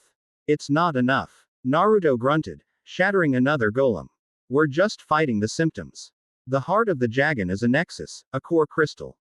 We need to destroy it. Where is it? Rangiku shouted, maneuvering her supercharged ash cloud to carve a path through the crystal army. I can't sense it directly. The whole forest is saturated with its energy. It was Koyuki who answered, her voice trembling but filled with a new resolve. I can see it, she said, pointing a shaking finger towards the center of the forest. It's underground. It's like a heart, a giant, black crystal heart. It's feeding on the energy we're releasing. The creature was learning. It was using their own power against them. Naruto looked at Rangiku, a silent question in his eyes. She gave a sharp, determined nod. He understood. Koyuki-san. Naruto commanded, his voice ringing with power. I'm going to open a path. Rangiku will protect you. You need to guide me to the heart. Can you do that? The terrified girl from the land of snow looked at the radiant blue god holding back an army of monsters, and for the first time in days, she felt a flicker of hope. She nodded, her amethyst eyes hardening with determination. Good. Naruto turned to face the deepest, densest part of the forest. He sheathed his kunai. He took a deep breath, and for the first time since the mission began, he let the Azure Dragon off its leash. Seryu no Ibuki, breath of the Azure Dragon. It was not a roar. It was not a blast. It was a wave. A silent, unstoppable wave of pure, concentrated life energy. Of raw nature energy refined into its most potent form, radiated out from him. It did not destroy the crystal constructs. It cleansed them. As the wave of brilliant blue light washed over them, The milky white crystals dissolved, not into dust, but back into the raw, natural energy they had consumed. The skeletal trees shuddered, and a faint hint of green returned to their bark. The dead moss under their feet began to stir with new life. He had created a corridor of purity, a radiant path through the heart of the corruption. Now, he yelled, the effort of the massive scale technique causing beads of sweat to form on his brow. Rangiku dispelled her ash cloud and rushed to Koyuki's side, pulling the weakened girl to her feet. With Rangiku supporting her, they ran down the path Naruto had created. The world on either side of them a roiling chaos of reforming crystals. Naruto ran behind them, a rear guard, his hands crackling with azure lightning, oblitera. Ting any construct that tried to cross their path. They were a spear of light, thrusting into a heart of absolute darkness. Chapter 5 End. Chapter 6. The Heart of Hungering Glass. The world narrowed to the corridor of radiant blue light. It was a tunnel carved through a nightmare, a fleeting sanctuary of life in a landscape dedicated to death. On either side, just beyond the shimmering veil of Naruto's power, Rangiku could see the Dragon's corruption roiling like a disturbed sea. Crystalline forms writhed, attempting to reform, to cross the boundary, only to be dissolved by the cleansing breath of the Azure Dragon. The psychic shriek of the entity had focused into a single, piercing note of pure, concentrated hatred directed at the source of this defiance, Naruto. He ran behind them, a living shield. His posture coiled with tension. Rangiku could see the immense strain he was under. Maintaining the Seiryu no Ibuki was not a simple act of power. It was a constant, exhausting outpouring of his very essence. A transfusing of his own life force into the blighted land. A fine sheen of sweat covered his brow, and the muscles in his jaw were clenched tight, but his eyes were clear, focused, and utterly unbreakable. Straight ahead. Koyuki's voice was a thin, reedy cry, but it was filled with a desperate certainty. She pointed with a trembling hand, her amethyst eyes, which could perceive the flow of energy. Locked on a point deep within the forest. The nexus, it's pulling at me. It's below the ground. Rangiku held the younger woman steady, lending her strength. She had become the vanguard. Her new tanto held in a reverse grip, its Seryugain body humming in eager harmony with her Ryutsu. She felt a fierce, primal protectiveness she hadn't experienced since her earliest days in the Gote 13. She was not just a warrior, she was a shield for the innocent and a sword arm for the man holding back the tide behind her. They burst through a final screen of skeletal trees and into a clearing. And stopped dead. The clearing was a wound. In the center was not a cave or a fissure, but a chasm, a perfectly circular hole in the world that plunged into absolute darkness. The edges were smooth, as if bored by some colossal drill. The Dragon's milky white crystals grew in a dense ring around the lip, all pointing inward, like teeth in a monstrous maw. Down there, Koyuki whispered, her breath catching in a sob. It's so hungry. Naruto came to a stop beside them, finally allowing the Ibuki to dissipate. The radiant blue light faded, and the oppressive, nauseating silence of the forest crashed back in on them. The psychic shriek intensified, now coming from the depths of the chasm. It's a gravity well of energy, Naruto diagnosed, his voice low and grim. He knelt at the edge, peering into the abyss.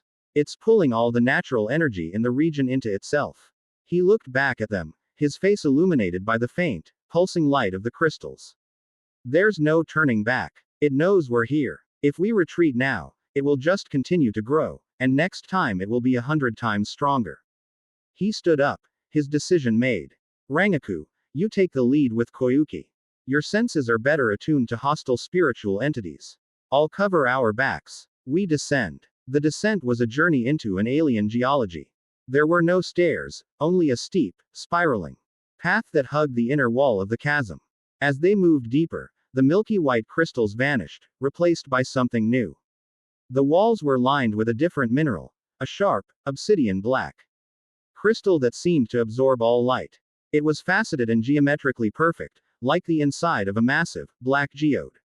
The air grew colder, and a strange, sterile scent, like the air after a lightning strike but devoid of life, filled their lungs. The psychic pressure intensified, no longer a scream, but a low, insidious whisper that seemed to slide directly into their minds. Lost. Alone. Forgotten. It's trying to communicate. Rangiku hissed, shaking her head to clear the intrusive thoughts. It's not communicating, Naruto corrected from behind her, his voice a firm anchor in the rising tide of dread. It's resonating. It's plucking at the strings of your mind, looking for a frequency it recognizes. Fear, regret, loss. Don't listen to it. Anchor yourself to the now. The spiraling path finally opened into a vast, cavernous chamber, a breathtaking and terrifying cathedral of hungering glass. The entire cavern, from floor to a ceiling lost in impenetrable darkness, was composed of the same obsidian black light devouring crystal. Faint, ghostly lines of sickly purple energy pulsed deep within the crystal walls, like the neural pathways of a monstrous brain. The whispers were louder here, coalescing, taking on form. Suddenly, Koyuki cried out, stumbling to a halt. Her eyes were wide, fixed on a point in the darkness ahead. Captain! Captain Idate! From the shadows, 4 figures shimmered into existence. They were the scout team, their forms hazy and translucent, their faces locked in expressions of mournful accusation. You left us, Koyuki, the illusory captain said. His voice a sorrowful echo in her mind. You ran. You survived. We were consumed. It's not fair. Join us. Be at peace. End your guilt. No. The young censor whimpered, tears streaming down her face. No. He told me to run. It's a lie, Koyuki-san. Naruto's voice cut through the illusion like a blade. He stepped past Rangiku, placing a firm, grounding hand on the girl's shoulder. His touch was warm, a vibrant spark of life in the sterile cold of the cavern. They died so you could live. So you could guide us here. Their sacrifice had a purpose. Do not let this thing cheapen their memory. He channeled a tiny, controlled pulse of his life-giving energy into her. It was not a healing jutsu, but a wave of pure, unwavering resolve. The phantoms flickered, their forms distorting as they recoiled from the purity of his aura. Koyuki gasped, her own energy flaring, and the ice-sharp clarity of her will shattered the illusion. The figures dissolved into wisps of black smoke. Thank you, she whispered. Her voice still shaking, but her amethyst eyes now held a core of hardened steel. She would not fall for the same trick again. As if sensing its failure, the dragon changed its tactics. It turned its psychic assault on the one whose mind was a tapestry of far deeper, more complex sorrows. The whispers shifted, becoming intimate, familiar. And in front of Rangiku, a new figure materialized. He was not a phantom of accusation, but a memory of warmth. A young boy with a mischievous, fox-like smile and startlingly silver hair, holding out a single, dried persimmon. It was Jin Ichimaru, not as the traitorous captain of the 3rd Division, but as the boy she had met and loved in the dirt and poverty of Rukongai. Ran-chan, the illusion whispered, his voice the one she remembered from a lifetime ago. Free of the layers of sarcasm and deception he had adopted later. Isn't this tiresome? Always fighting. Always losing what matters. We could have been happy. It's not too late. Come with me. I found a place for us. A quiet place, just like you always wanted. No more Gote 13. No more wars. Just us. Rangiku's breath hitched. Her hand, holding the tanto, trembled. This was a far more insidious attack. It wasn't preying on her guilt, but on her deepest, most cherished desire. A simple life. A life with the boy she had loved before he had become a monster and a martyr. The illusion took a step closer. His hand outstretched. For a heart-stopping moment, she felt herself swaying, the temptation of physical, intoxicating pull. Rangiku. Naruto's voice. It was not a command this time. It was a simple, quiet statement of her name. A reminder of who she was, now. She looked from the ghost of her past to the living, breathing reality of the man standing a few feet away. His face was grim, his stance ready. But his eyes were fixed on her, and in them, she saw not pity, but an unwavering belief in her strength. He was not intervening, not saving her. He was trusting her to save herself. That trust was the jolt she needed. She took a deep breath, the cold, sterile air a shock to her lungs. She looked at the illusion of Jin, at the perfect, painful recreation of boy she had lost twice, once to his ambition, and once to his death. You're not him, she said, her voice quiet but ringing with a finality that shook the very crystals of the cavern. He's gone. You're just a memory. A beautiful lie. She raised the Seryugain tanto, its dark blade now glowing with the fierce, silvery light of her resolve. You are a cage, and I'm done with cages. The illusion smiled, a sad, knowing expression. Goodbye, Ran-chan. And then, he dissolved. A wave of profound, cleansing relief washed over her. A weight she had carried for decades, the ghost of what might have been, had finally been lifted. She had chosen the uncertain, dangerous present over the comforting poison of the past. She turned to Naruto and gave him a shaky, but genuine, smile. Sorry. Old ghosts die hard. The hardest. He replied, his own smile a beacon of approval. Now, let's go kill the monster that's been wearing their faces. The psychic whispers faltered, confused by their defiance. They pushed forward, deeper into the crystalline heart of the labyrinth. The cavern narrowed, and the purple energy lines in the crystal walls grew brighter, pulsing in a steady, rhythmic beat, like a monstrous heart. Finally, they reached the center. It was a vast, spherical chamber, and in the very middle, suspended by thick, crystalline tendrils that snaked from the walls, was the core. It w. As not a pulsing mass of energy or a raging vortex. It was a perfect, flawless sphere of the same obsidian black crystal, easily 20 meters in diameter. It was utterly black, absorbing all light, all energy, creating a hole in reality. But trapped within its perfect, glassy surface, like an insect in ancient amber, was a figure. It was humanoid, but impossibly tall and thin, its limbs elongated and spidery. Its head was tilted back in a silent, eternal scream, its features indistinct, worn away by eons of captivity. It wore the tattered remains of what might have been ancient, ceremonial robes. This was not the Dragon itself. This was its source, its first victim, or perhaps, its creator. By the sage, Naruto breathed, his eyes wide with a historian's awe and a warrior's dread. That's an Otsutsuki, a member of the celestial clan. The symbols on those robes, they predate any known written language on this planet. So the Dragon is an Otsutsuki weapon? Rangiku asked, her mind reeling. Or a prison, Naruto countered. His gaze fixed on the trapped figure. A parasitic life form they encountered and tried to contain. Or a failed experiment in achieving immortality. Whatever it is, that being is the seed. Its consciousness, its hunger, its memories, they've been imprinted onto this crystal matrix, repeating the cycle of consumption for millennia. It's not alive. It's a psychic echo. A ghost that has learned to build itself a body of stolen energy. As they stood there, the crystalline constructs they had fought in the forest began to reform at the entrance to the chamber. Their milky white forms a stark contrast to the absolute black of the core. They were trapped. The psychic pressure reached a crescendo. The core was no longer whispering. It was screaming, projecting its final, most potent defense directly into their minds. It did not show them illusions of others this time. It showed them visions of themselves. Koyuki saw herself consumed by the crystals, becoming one with the hunger. Rangiku saw herself old and alone, Hineka a rusted relic, her power faded, forgotten by all. But the Dragon's most powerful attack was reserved for Naruto. It showed him visions of Konoha in flames. Of his parents falling to an enemy he couldn't defeat. It showed him alternate worlds, infinite realities where he had failed, where his power had corrupted him, turning him into a destroyer. It hammered him with the crushing weight of his own potential for failure, trying to drown him in the infinite possibilities of his own power being turned to ruin. Naruto stood unflinching, his blue eyes blazing with an inner light, the azure aura of the dragon flaring around him like a protective cloak. I am not a god, he said, his voice ringing through the cavern, a defiant roar against the psychic storm. I cannot save every world. I cannot prevent every loss. He drew the katana gifted to him by the samurai, its steel singing as it left the scabbard. He pointed the tip at the black crystal heart. But I will protect this world. And I will save these people. Your past is not my future.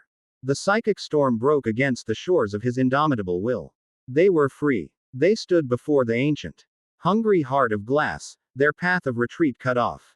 The dead Otsutsuki stared at them from its timeless prison, and the full, focused might of the millennia-old Parasi.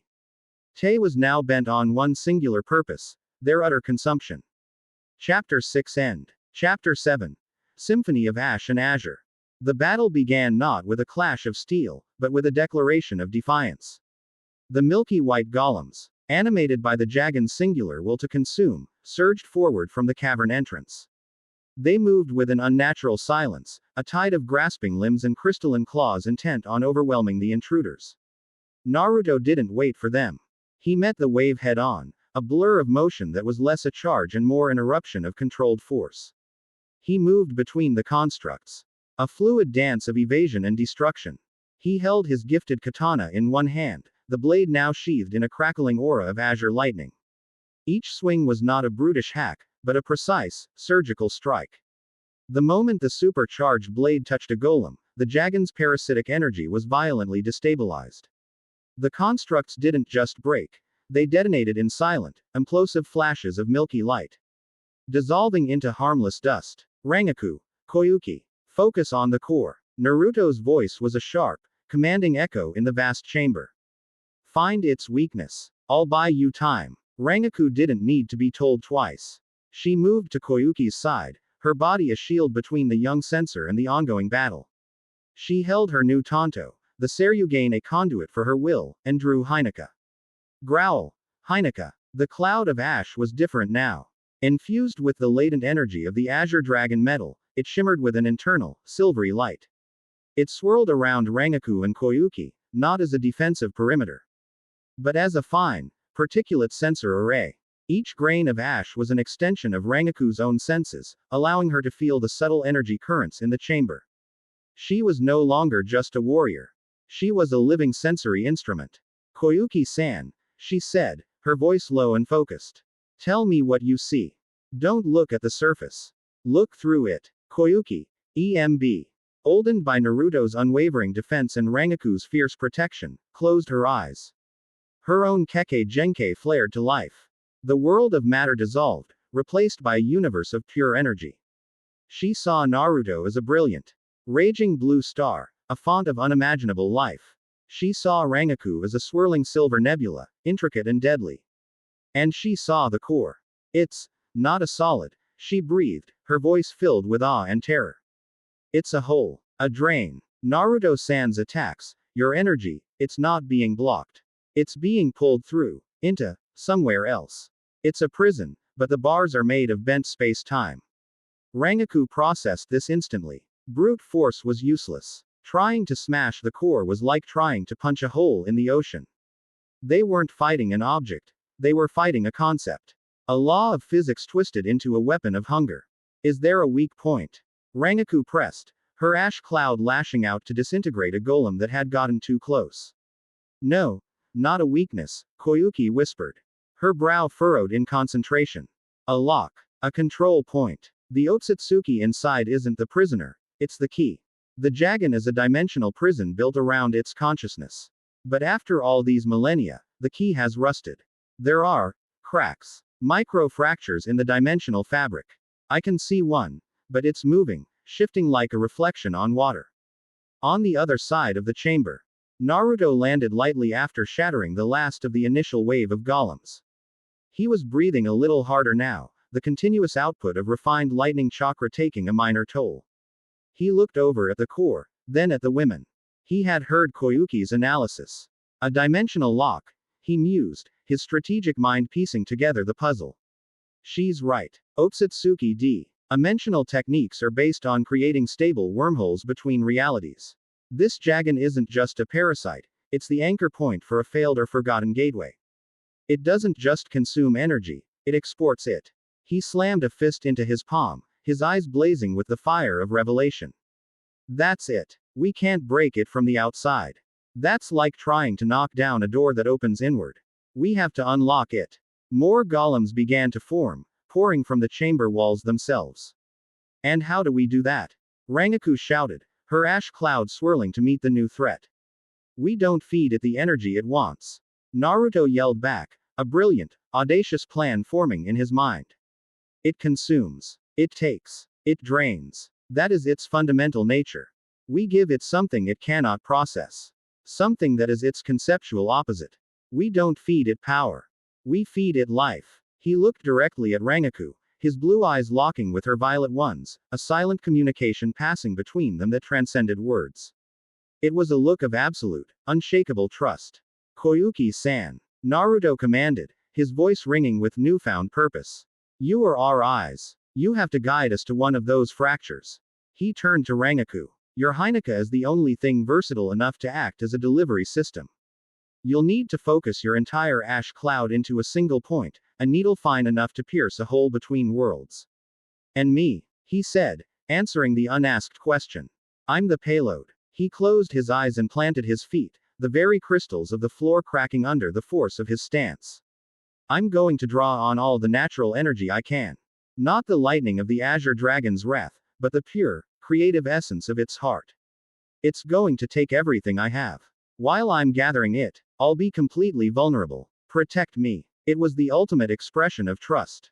He, the most powerful being in the chamber, was placing his life entirely in her hands. I won't let them touch you.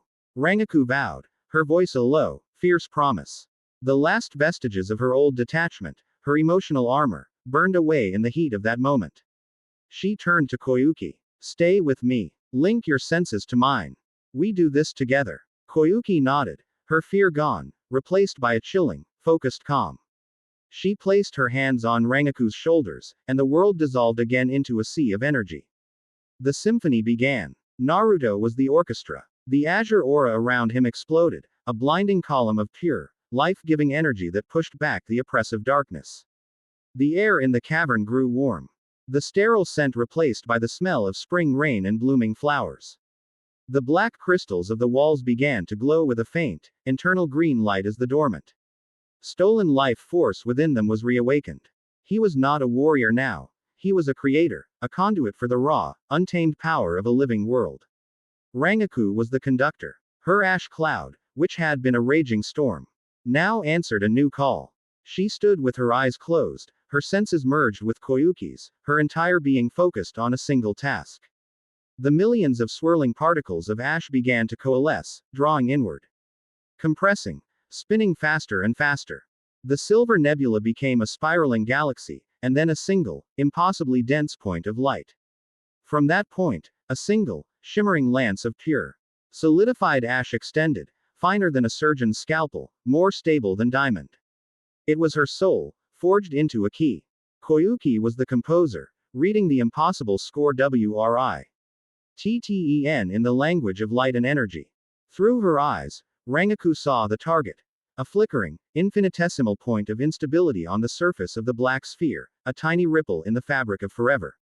The golems. Koyuki cried, her physical eyes seeing the horde of crystal monsters now surging toward the vulnerable, glowing form of Naruto.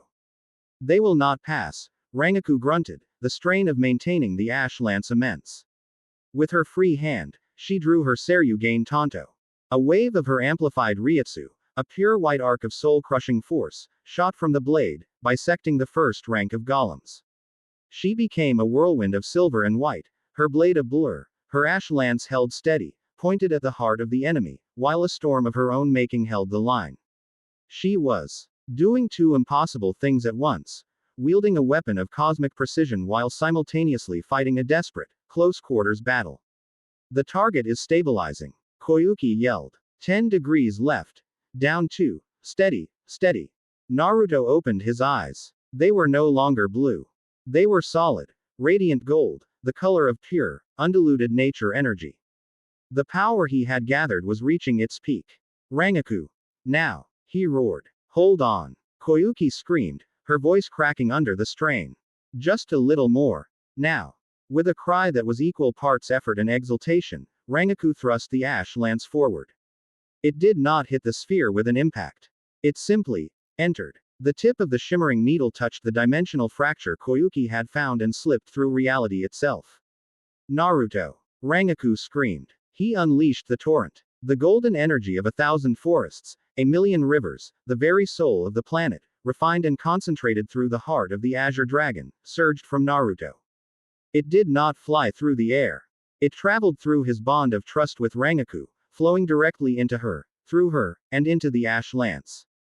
The lance became a conduit of pure, unadulterated creation, injecting a tidal wave of life force directly into the conceptual heart of the dimension-spanning parasite. For a moment, there was absolute silence. Then, the dragon began to die. It was a death of paradox. An entity built on consumption could not process an infinite gift. A prison built of nothingness could not contain the concept of everything. The black sphere did not explode. It cracked. A single, fine line of brilliant golden light appeared on its perfect surface.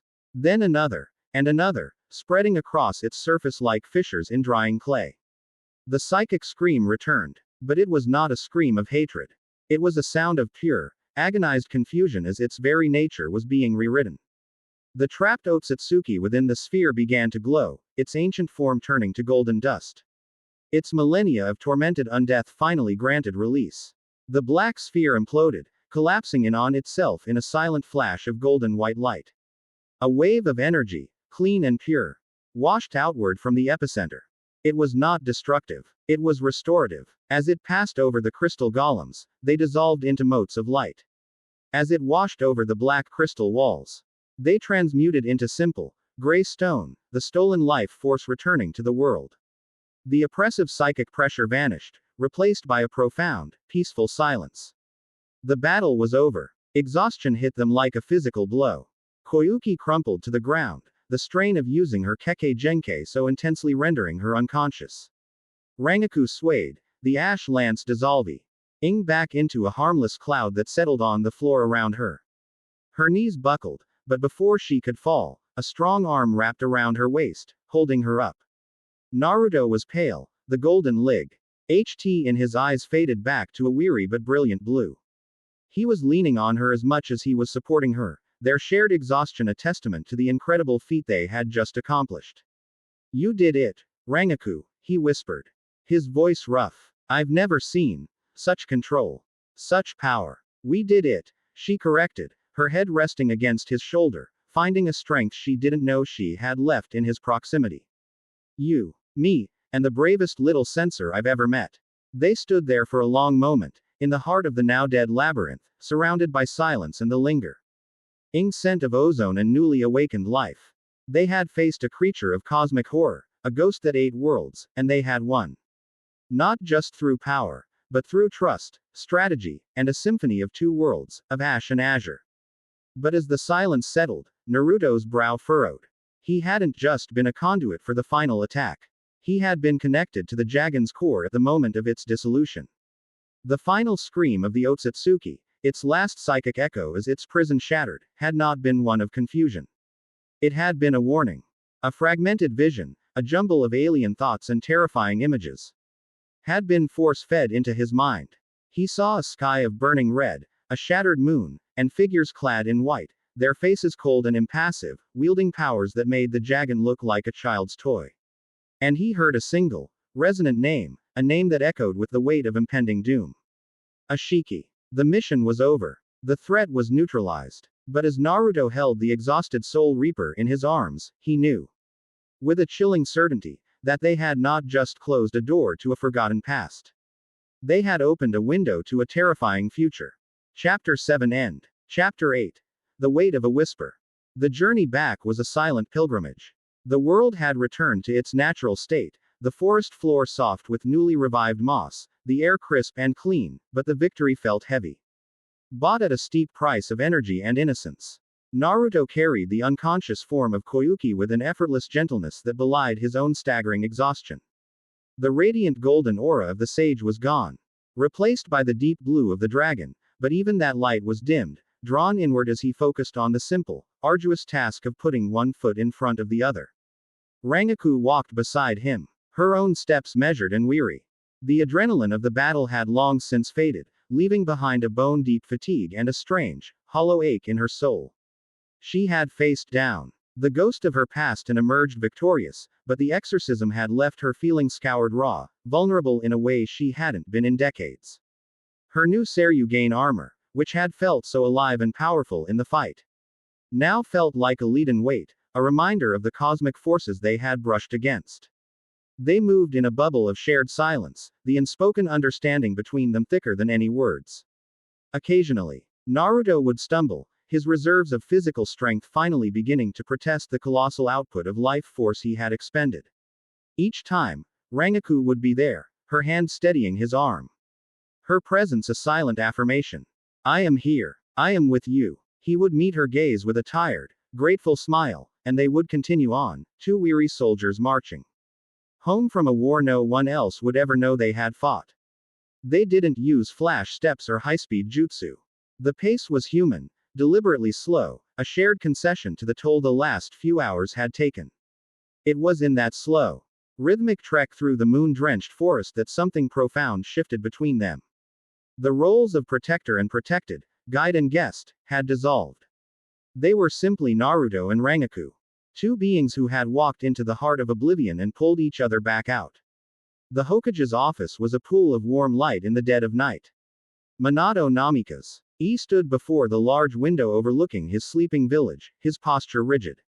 Kushina sat in a chair nearby, her hands clenched in her lap, her usual vibrant energy replaced by a quiet, fierce anxiety. Yoruichi leaned against a wall. A study in coiled stillness, her golden eyes sharp and analytical. When the door opened and Naruto walked in, carrying Koyuki with Rangiku at his side, the collective tension in the room broke. Kushina was on her feet in an instant, a blur of red hair and maternal concern.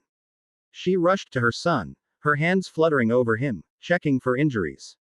Naruto, are you all right? What happened? We're fine, Mom, Naruto said, his voice raspy with exhaustion. He gently passed Koyuki's unconscious form to a waiting medical nin. Just tired. Minato turned from the window, his gaze sweeping over the three of them. He was not just a father. He was the Hokage, and his eyes missed nothing. He saw the profound weariness in his son, the new, hardened resolve in Rangiku's posture, and the deep, unconscious state of the young censor. Report, he said, his voice calm but carrying the unshakable weight of command. Naruto took a deep breath, his mind carefully editing the narrative. Selecting the pieces of the truth he was willing to share. He could not, would not, speak the name Ashiki here. To do so would be to plant a seed of panic, to start a war against a shadow he did not yet understand. That burden was his alone, for now.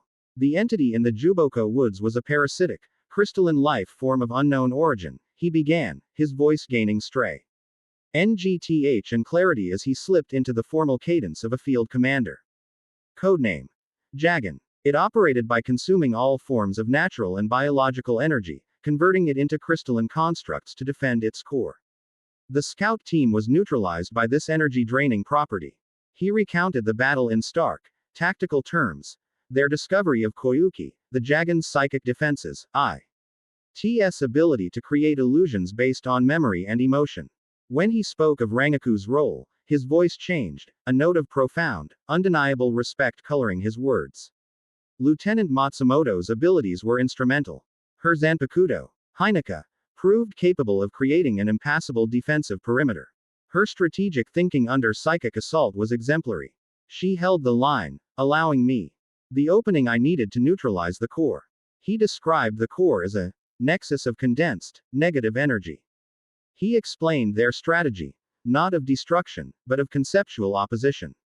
The Dragon's nature was to take. We overloaded its systems by giving it a massive, concentrated surge of pure life force. The paradox caused a catastrophic system failure, neutralizing the entity at its source. It was a masterful report, entirely truthful in its mechanics, yet strategically vague on the cosmic implications. He had omitted the single most important detail, the Otsutsuki. Minato listened, his brow furrowed, piecing together the tactical data. Yoruichi's eyes narrowed slightly. She knew Naruto. She could sense the careful omissions, the weight of the words he wasn't saying.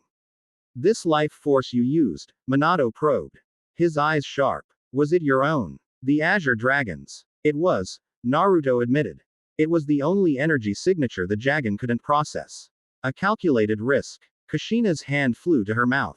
She understood the implication. He had poured out a piece of his own soul to win this fight. Your actions were decisive, and you brought your team home, Minato said, his verses. OICE a mixture of a Hokage's approval and a father's relief. Well done, all of you. He looked at Rangiku, his gaze direct and filled with a new level of respect. Matsumoto-san, Konoha is in your debt. I was just returning a favor. Hokage-sama, Rangiku replied, her voice steady despite her exhaustion. As the medical nin carried Koyuki out to be taken to the hospital, Naruto swayed, a wave of dizziness washing over him. The adrenaline was gone, the demands of command were met, and his body was finally presenting the bill for his godlike expenditure of power. Whoa there, son, Minato said, instantly at his side. A strong arm supporting him. I'm all right, Naruto insisted, though his pallor told a different story. Just need to rest. You need more than rest, Kushina declared, her maternal authority reasserting itself. You're going home. Now. And you are not to leave your bed for 3 days. Yoruichi pushed off the wall. I'll take them back to the pagoda. You two have a village to run. The whispering pagoda was a sanctuary of silence. Yoruichi helped Naruto through the gate, his arm slung over her shoulder. Rangiku followed, the weight of the night pressing down on her. The moment they were inside the main living quarters, Naruto's strength gave out completely. His legs buckled, and if Yoruichi hadn't been there, he would have collapsed onto the tatami mats. They nagged to get him to a futon in one of the sleeping rooms. He was barely conscious, his breathing shallow, his skin cool to the touch. It was profound chakra exhaustion, a state that could be lethal if not managed properly. Yoruichi, with her deep knowledge of spiritual energy systems, knew what to do. We need to keep him warm and stable. His internal energy coils are depleted. His body is trying to draw on natural energy to compensate. But after what he did, there's not enough of a gradient. He's in a deficit. She looked at Rangiku, her golden eyes serious. You're the only one here with an energy source that isn't chakra. He's attuned to you now. Stay with him. Your Ryutsu, your presence, will act as a stabilizing influence, a baseline his system can anchor to while it recharges. I'll prepare some restorative herbal infusions. Yoruichi left, her movements efficient and purposeful, leaving Rangiku alone with the unconscious form of Naruto. The room was dark, save for a single lantern that cast long, dancing shadows on the rice paper walls. The wind chimes outside sang their gentle, metallic lullaby. Rangiku knelt beside the futon. She looked at Naruto's face, so peaceful in sleep, yet etched with the deep lines of strain and exhaustion. The unshakable confidence, the brilliant charisma, the overwhelming power, all of it was stripped away, leaving only the man. He was vulnerable. He had made himself vulnerable. For her, for Koyuki, for his village. He had trusted her with his life. She gently took a damp cloth and began to wipe the grime and sweat from his face. Her touch was feather light, hesitant. This was a new kind of intimacy for her, one not born of flirtation or desire, but of a deep, resonant duty of care. With Jin, their affection had been a secret language spoken in the shadows. A fragile thing built against the world. This felt solid. It felt earned. As she watched him sleep, the events in the cavern played back in her mind. Not the fight, but the moment of trust. The look in his eyes when he had told her to protect him. No one had ever placed such absolute, unconditional faith in her before. Captains gave her orders, men desired her, but no one had ever looked at her and seen not a beautiful lieutenant or a powerful weapon, but a partner, an equal, capable of holding the line while he touched the face of God. A single, hot tear traced a path down her cheek, surprising her. It wasn't a tear of sadness for her past, but a tear of overwhelming, complicated gratitude for her present. She reached out, her fingers gently brushing a stray lock of golden hair from his forehead. The contact sent a tiny, pleasant shock through her system. He was so incredibly warm, a furnace of life even in this depleted state.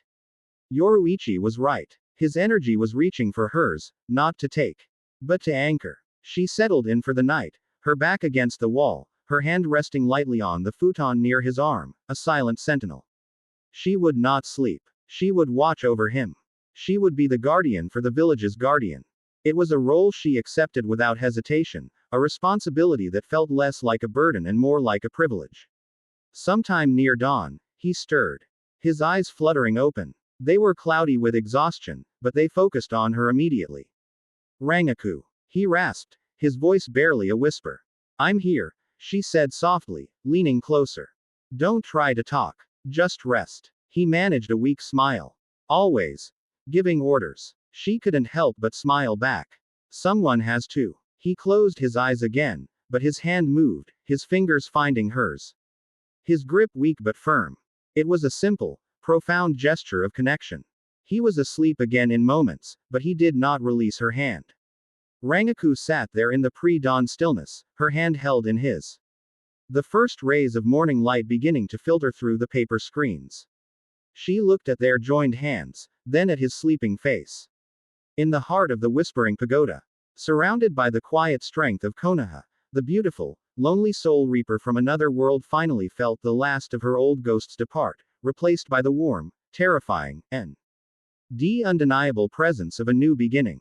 The weight of his trust was a heavy, wonderful burden, and she knew, with a certainty that settled deep in her soul, that she would carry it for as long as he would let her. Chapter 8 End. Chapter 9. The Scars of Static. 3 days. 3 days of enforced, maddening stillness. For Naruto, whose very being was a confluence of boundless energy, the recovery period was a unique form of torment. He spent the time in a state of deep meditation, not to gather power, but to meticulously realign his internal chakra coils, which felt frayed and overdrawn, like wires that had carried too much current. But his mind was anything but still. It was a maelstrom of fragmented visions and a single, resonant name that felt like a splinter of ice in his soul, Ashiki. Rangiku was his constant, quiet shadow. She did not fuss or coddle him, a fact for which he was eternally grateful. Instead, she created an environment of profound, healing peace.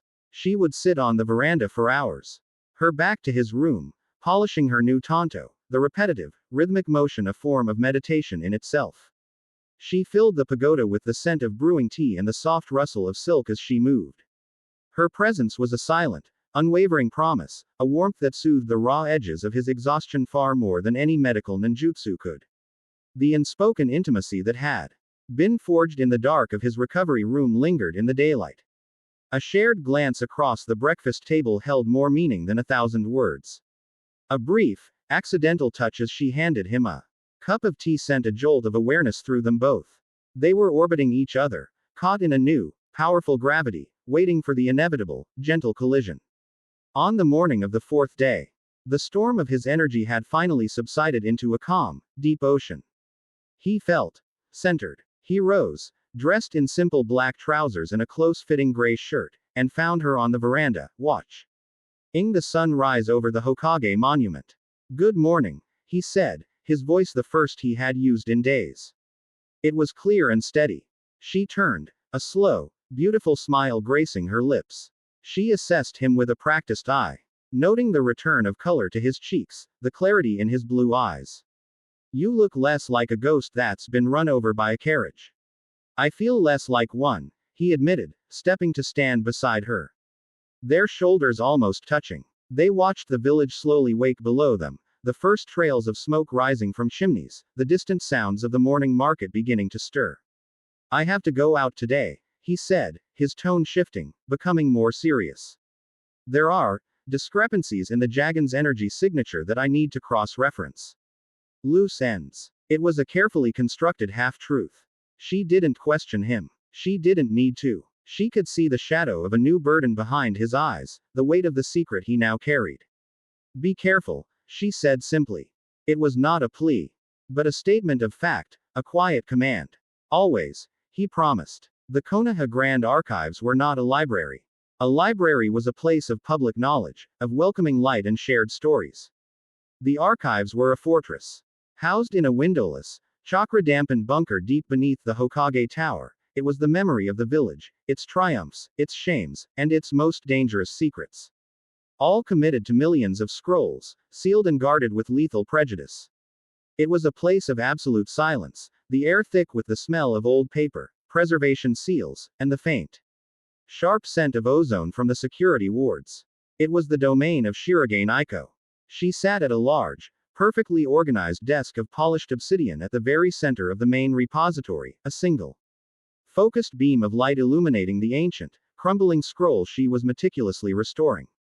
She moved with the quiet, intense precision of a bomb disposal expert, her focus absolute. When Naruto entered, the massive, silent pressure-sealed door hissing shut behind him, she didn't look up for a full 10 seconds, completing the delicate brushstroke she was applying. Only then did her pale silver eyes rise to meet his. Her gaze was cool, analytical, scanning him for any lingering signs of weakness from his mission. "Uzumaki-san," she greeted him, her voice a low perfectly modulated hum that was somehow not a whisper but carried the weight of one. Your recovery is proceeding ahead of the medical corp's projections. Expected, given your unique physiology. I'm a fast healer, Aiko-san, he said, offering a disarming smile that had absolutely no effect on her professional composure. I need access to the restricted archives. Specifically, the pre-founding era scrolls. Anything related to interdimensional phenomena or celestial beings. Aiko placed her restoration brush down with deliberate slowness. A subtle, glacial chill entered the air.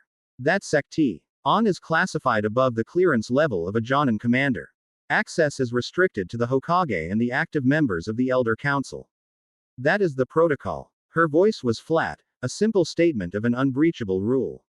The Dragon was not of this world, Aiko-san, Naruto countered, his tone equally serious, his smile gone. It was anchored to the consciousness of what I can only identify as a celestial being. Its energy signature was unlike anything in our databases. This is no longer a matter of historical curiosity. It is a matter of village security. I am conducting a threat assessment under the authority granted to me by the Hokage as the head of the Dragon response team. He was not pulling rank. He was framing his request in her language. Protocol, security, threat assessment.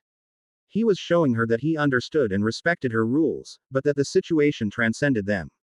She studied his face for a long, silent moment. She saw the exhaustion that still lingered deep in his eyes. But she also saw a new, harder edge, a grim purpose that hadn't been there before the mission. He was not the charismatic prodigy she had sparred with verbally in the pagoda's courtyard. This was a commander preparing for his next war.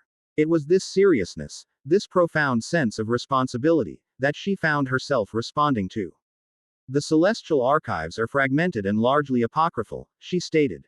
A subtle concession. Most are dismissed by the council as mythological allegory.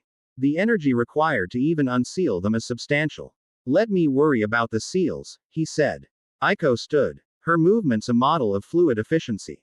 Very well. But I will not grant you unrestricted access. The potential for releasing hazardous memetic data is too high. I will accompany you. All inquiries will be supervised by me, directly. She was not just a guardian, she was a scholar. The possibility of analyzing a genuine celestial artifact, guided by the first-hand experience of the man who had defeated one, was an intellectual temptation she could not resist. She led him away from the main repository, deeper into the earth, to a circular chamber sealed by a massive street. One door covered in Uzumaki ceiling script so ancient and complex that even Naruto was impressed. Aiko placed her hand on the door, channeling her precise, controlled chakra into a specific point. It requires a secondary key, she said. A massive, pure energy source to power the unsealing. Naruto stepped forward and placed his palm next to hers. He didn't flood the seal with power. He sent a single, infinitesimally fine tendril of the Azure Dragon's energy into the heart of the matrix, a key of pure life force slipping into an ancient lock. The air crackled, and with a deep, grinding groan that seemed to shake the very foundations of Konoha, the stone door slid open. Inside was a small, circular room. There was only one object in the center. A single, floating black scroll, held in stasis by a shimmering field of energy. It bore no writing, no title. It just radiated an aura of profound, terrifying age. This is all that remains of the celestial records, Aiko whispered, her professional calm finally tinged with a historian's awe. It is said to be a document that predates the Sage of Six Paths himself. Naruto approached it, his heart pounding. He could feel it. A faint, psychic static emanated from the scroll. The ghost of a voice from a dead star. He reached out, and as his fingers touched the stasis field, the name from his vision echoed in the silent chamber, a wisp. R that only he and the ancient scroll could hear. Ashiki. The Ichiraku ramen stand was too boisterous, too full of Naruto's own history. Instead, Rangiku found herself drawn to a quieter, more elegant NT establishment on the edge of the civilian district, a small shop renowned for its Mitarashi dango and high-quality green tea. She sat at a low wooden table in the shop's serene rock garden, watching the slow, lazy movements of koi in a small pond. She felt adrift. Naruto was off chasing his shadows, and she was left with a new, unfamiliar sensation, the quiet anxiety of waiting for someone you care about. Matsumoto-san. May I join you? The voice was soft, gentle. Rangiku looked up to see Inuzuka Hana standing by the table, a warm, polite smile on her face. Her Ninken partner sat patiently at her heel. Of course, Hana-san. Rangiku said, genuinely pleased to see a friendly face. Hana sat, ordering her own tea, her movements calm and graceful. Unlike the calculating Aiko or the abrasive Mei, Hana possessed a deep, soothing stillness. I was just at the hospital, Hana began, her voice retaining its professional, gentle tone. I was overseeing the final recovery of Sensor Kazuhana. She's awake. And she asked me to thank you. She said you and Naruto-kun saved her life. We were just doing our job, Rangiku deflected, though the words warmed her. Were you? Hana asked, her kind brown eyes holding a startling depth of perception. When I treated her, I didn't just heal her body. A Yamanaka specialist was there to help with the psychic trauma. We saw the echoes of the battle in her mind. We saw the trust between you and Naruto-kun. It was extraordinary. She called it a symphony. Rangiku felt a faint blush rise on her cheeks. It was a desperate situation. Perhaps, Hana conceded, taking a sip of her tea. But desperation reveals what is true. I have known Naruto-kun since we were children. I have seen him carry the weight of the world on his shoulders. I have seen him laugh. And I have seen him fight. But I have never seen him place his safety, his very life, so completely in the hands of another. He is the strongest person I know, not just because of his power, but because he has always believed he has to be strong for everyone. In Koyuki's memory, you were strong with him. There is a difference. She wasn't being accusatory. She wasn't jealous. She was an Inuzuka, a creature of pack and loyalty. She was analyzing a shift in the pack dynamic, and she was stating her observation with a simple, profound honesty. He is easy to trust, Rangiku admitted, her gaze drifting to the koi pond. And you, Matsumoto-san, Hana continued softly, her voice filled with a healer's empathy. The grief that I scented on you when we first met, it is still there, a scar. But it is no longer an open wound. It is fading. Rangiku looked at this quiet, perceptive woman. Hana saw not a rival or a strange outsider, but a person. She saw her pain, and she saw her healing.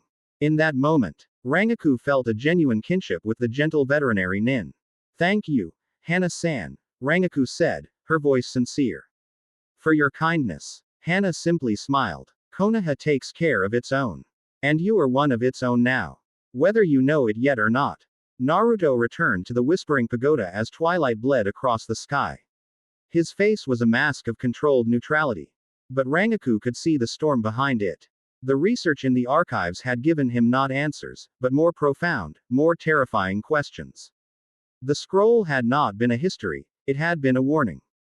A psychic message left by an unknown hand detailing the parasitic nature of the Otsutsuki, their divine mission to cultivate and harvest worlds, and the terrible power of their god king, Ashiki. He found her on the veranda. The same spot where they had stood that morning. She had a bottle of high-grade sake and 2 small cups on a tray beside her. She didn't ask him what he had learned. She simply poured a cup and handed it to him. He took it, the warmth of the ceramic a small comfort. They stood in silence for a long time, watching the lights of Konoha flicker to life, a sea of man-made stars against the encroaching darkness. When Jin died, Rangiku said softly, her voice barely disturbing the quiet air, I felt like my world had ended. I spent so long chasing his shadow, trying to understand his betrayal, that I forgot how to live in the light. Coming here, I was just a ghost, haunting a new house. Naruto turned to look at her. Her profile was etched in silver by the moonlight. Her beauty both breathtaking and deeply, achingly real. You're not a ghost, Rangiku, he said, his voice low and firm.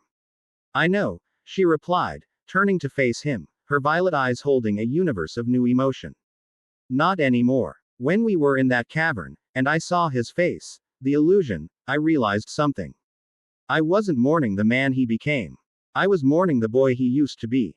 I was in love with a memory. A ghost. She took a small, steadying breath. You are not a ghost, Naruto Uzumaki. You are the most fiercely, undeniably alive person I have ever met. The space between them crackled. Charged with everything they had been through, everything they hadn't said. The silence was no longer comfortable, it was a taut wire of anticipation. The first night you were here, Naruto said, his voice a low rumble. You asked me if I preferred empirical observation or a more hands-on approach to my studies. A slow, dazzling smile spread across Rangiku's face. I did. I've concluded my observations, he said. Stepping closer, his hand coming up to gently cup her cheek. His touch was warm, solid, real. And I've decided I'm a very hands-on researcher. He leaned in and kissed her. It was not a kiss of desperate passion or fiery romance. It was a kiss of quiet confirmation. It was gentle, and deep, and tasted of sake and the cool night air. It was the closing of 1,000 old wounds and the opening of a single new door. It was the silent, shared acknowledgement that in the midst of cosmic threats and ancient secrets, they had found something rare and profoundly real. A safe harbor. A place to anchor. When they broke apart, they simply rested their foreheads together, breathing in the same space. The weight of Ashiki, of the past, of the future, it was all still there. But for the first time, Naruto felt like he wasn't carrying it alone. Chapter 9 End. Chapter 10. The geometry of a new dawn. The light that filtered through the paper screens of the Whispering Pagoda was different now. It was the same sun. The same morning, but the shadows in the corners of the room seemed less deep, the air less heavy with the ghosts of other worlds. The quiet intimacy that had been a fragile, unspoken thing in the darkness of Naruto's recovery had survived the dawn. It had solidified, becoming a comfortable, grounding reality. Rangiku sat on the veranda, a steaming cup of tea warming her hands.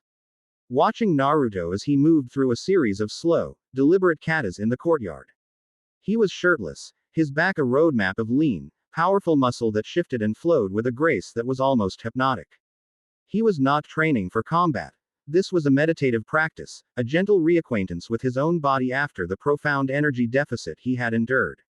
The azure aura that was his constant companion was gone, drawn deep within him, leaving only the man, solid and present under the morning sun. He finished the sequence, his final stance held with perfect, unwavering balance. He let out a slow, controlled breath, the tension leaving his shoulders. When he opened his eyes, he looked directly at her, and the smile that touched his lips was open, easy, and completely unguarded. Feeling more like yourself? She asked, her voice carrying a playful, teasing lilt that was now tinged with genuine affection. Getting there, he admitted, walking over and sinking down onto the polished wood beside her, reaching for the tea she had poured for him. His proximity was a familiar comfort now, the space between them charged not with anticipation, but with a settled, shared warmth. My coils are still sensitive. Like a guitar string that's been tuned too high. But the core is stable. He took a long drink of the tea, the silence stretching between them, comfortable and profound. She knew he was not just talking about his chakra. I can't tell you everything, he said finally, his gaze fixed on the Hokage monument, the stone faces of his predecessors impassive and eternal. What I learned from the Jagan's core, from that scroll, it's not just a village-level secret. It's a burden I can't ask anyone else to carry. Not yet. Rangiku reached out, her finge rs lightly touching the back of his hand where it rested on the veranda. She didn't try to hold it, simply offered the contact as an anchor. You don't have to, she said, her voice soft but firm. I'm not asking for your secrets, Naruto. I'm just here. When the weight gets too heavy, you don't have to carry it alone. That's all. He turned his hand over, his fingers lacing with hers, his grip warm and strong. He looked at her, and in his eyes, she saw a universe of gratitude, a relief so profound it was heartbreaking. He, the pillar of the village, had found his own pillar. It was a role she had never anticipated. But one she would not relinquish for anything. Thank you, he whispered. It was a simple phrase, but it held the weight of 1,000 battles, of a lifetime of solitude he had never truly acknowledged until it began to fade. He stood, pulling her gently to her feet. But just because I can't share the burden doesn't mean I have to prepare for it alone. A new, sharp glint of the commander returned to his eyes. I have work to do. Alliances to shore up. Contingencies to create. She smiled, a slow, dazzling expression of complete trust. Then go to work, Taicho. I'll hold down the fort. Naruto's first stop was the cold, silent heart of the archives. He found Aiko exactly where he had left her, surrounded by scrolls and the profound, oppressive weight of history. She looked up as he entered, her pale silver eyes immediately noting the change in him. The weariness was gone, replaced by a focused, almost frightening intensity. "You've seen a ghost, Uzumaki-san," she stated. Her voice its usual cool monotone. It was not a question. It was a diagnosis. "I've seen the shadow it casts," he corrected, leaning against her desk, a casual posture that was a deliberate violation of the room's rigid formality. He was here as an equal, not a subordinate. "Aiko-san, I need your help. The official report will state that the Dragon was a unique, ancient anomaly, now neutralized. The unofficial reality is that it was a symptom of a far greater disease. I am building a covert research initiative, off the books, with a single purpose, to develop countermeasures against threats that operate outside the known laws of chakra and physics." He was giving her a mission, a purpose that aligned perfectly with her own core directive, the protection of Konoha through knowledge. He was not asking her to believe in ghosts. He was asking her to prepare for a theoretical threat, a challenge to her intellect. Aiko's silver eyes glittered, the coldness replaced by the fire of a scholar presented with an impossible, irresistible problem. "Define the parameters of the threat. Entities capable of absolute energy absorption," he began, ticking the points off on his fingers. "Dimensional travel or displacement. Reality warping abilities on a localized scale. And the ability to implant their consciousness into a new host." He was describing the Otsutsuki without ever saying the name. Aiko's perfectly composed expression did not change, but he saw a flicker deep in her eyes. "Those are not theoretical threats, Uzumaki-san. Those are the attributes of a god. Then we need to figure out how to kill a god," he replied, his voice flat, devoid of arrogance, a simple statement of a necessary, impossible task. "You are the keeper of Konoha's memory. Search the archives. Look for any myth, any legend, any forbidden text that speaks of such beings. I don't care how fanciful it seems. Any pattern, any weakness, any historical precedent. You will report only to me. Can you do this?" He was offering her the ultimate trust, not of his life, but of his secret. He was making her the co-conspirator in the most important undertaking in the village's history. For a woman who lived by the book, he was asking her to help him write a new one, a secret chapter that only they would share. "The task is monumental," she breathed, the first hint of genuine emotion he had ever heard from her. "The threat is existential," he countered. She looked at him, at the unwavering certainty in his eyes, at the sheer, terrifying scale of his ambition. She saw the leader who had not only faced the impossible but was already preparing for the next one. A slow, profound respect, sharper and more potent than any fleeting attraction, settled in her heart. This was a man worthy of Konoha's history. "I will begin at once," she said. It was an oath. Naruto's second stop was a world of fire and steel. The rhythmic, deafening clang of Kurogane Mei's hammer was the heartbeat of the R&D division. He found her at the Grand Forge, wrestling a piece of glowing, sun-bright metal into submission. "Mei-chan," he called over the din. She finished her sequence of strikes before turning, her face smudged with soot and alight with a fierce, creative passion. "Naruto. The Seryugain is stable. Its symbiosis with the Shinigami's Ryutsu has created a feedback loop that is actually strengthening the alloy's crystalline structure. It's learning. What do you need? No pleasantries. Just the next problem." He tossed a small, sealed container onto a nearby workbench. It skidded to a halt. Inside, suspended in a stasis gel, was a single, inert shard of the Dragon's black heart crystal. Mei's eyes widened. She picked up the container, her gaze instantly turning analytical, her mind deconstructing the object's properties through the reinforced glass. "This energy signature, it's a void. It doesn't exist on any known elemental or energetic spectrum. It's the material equivalent of a negative number. It's a piece of a dimensional anchor," Naruto explained. "It doesn't just absorb energy, it shunts it into another reality. It's the most durable substance I've ever encountered because, technically, it's barely even here." He leaned in, his voice dropping, a conspiratorial tone between two master craftsmen. "I need you to do something for me. Something that's never been done. I need you to build me a weapon that can kill a shadow. I need a blade, Forged from Seryugain, that can cut something that doesn't have a physical presence. I need it to be able to sever not just flesh and bone, but the very fabric of space-time on a quantum level. May stared at him, then at the impossible shard of nothingness, and a slow, dangerous grin spread across her face.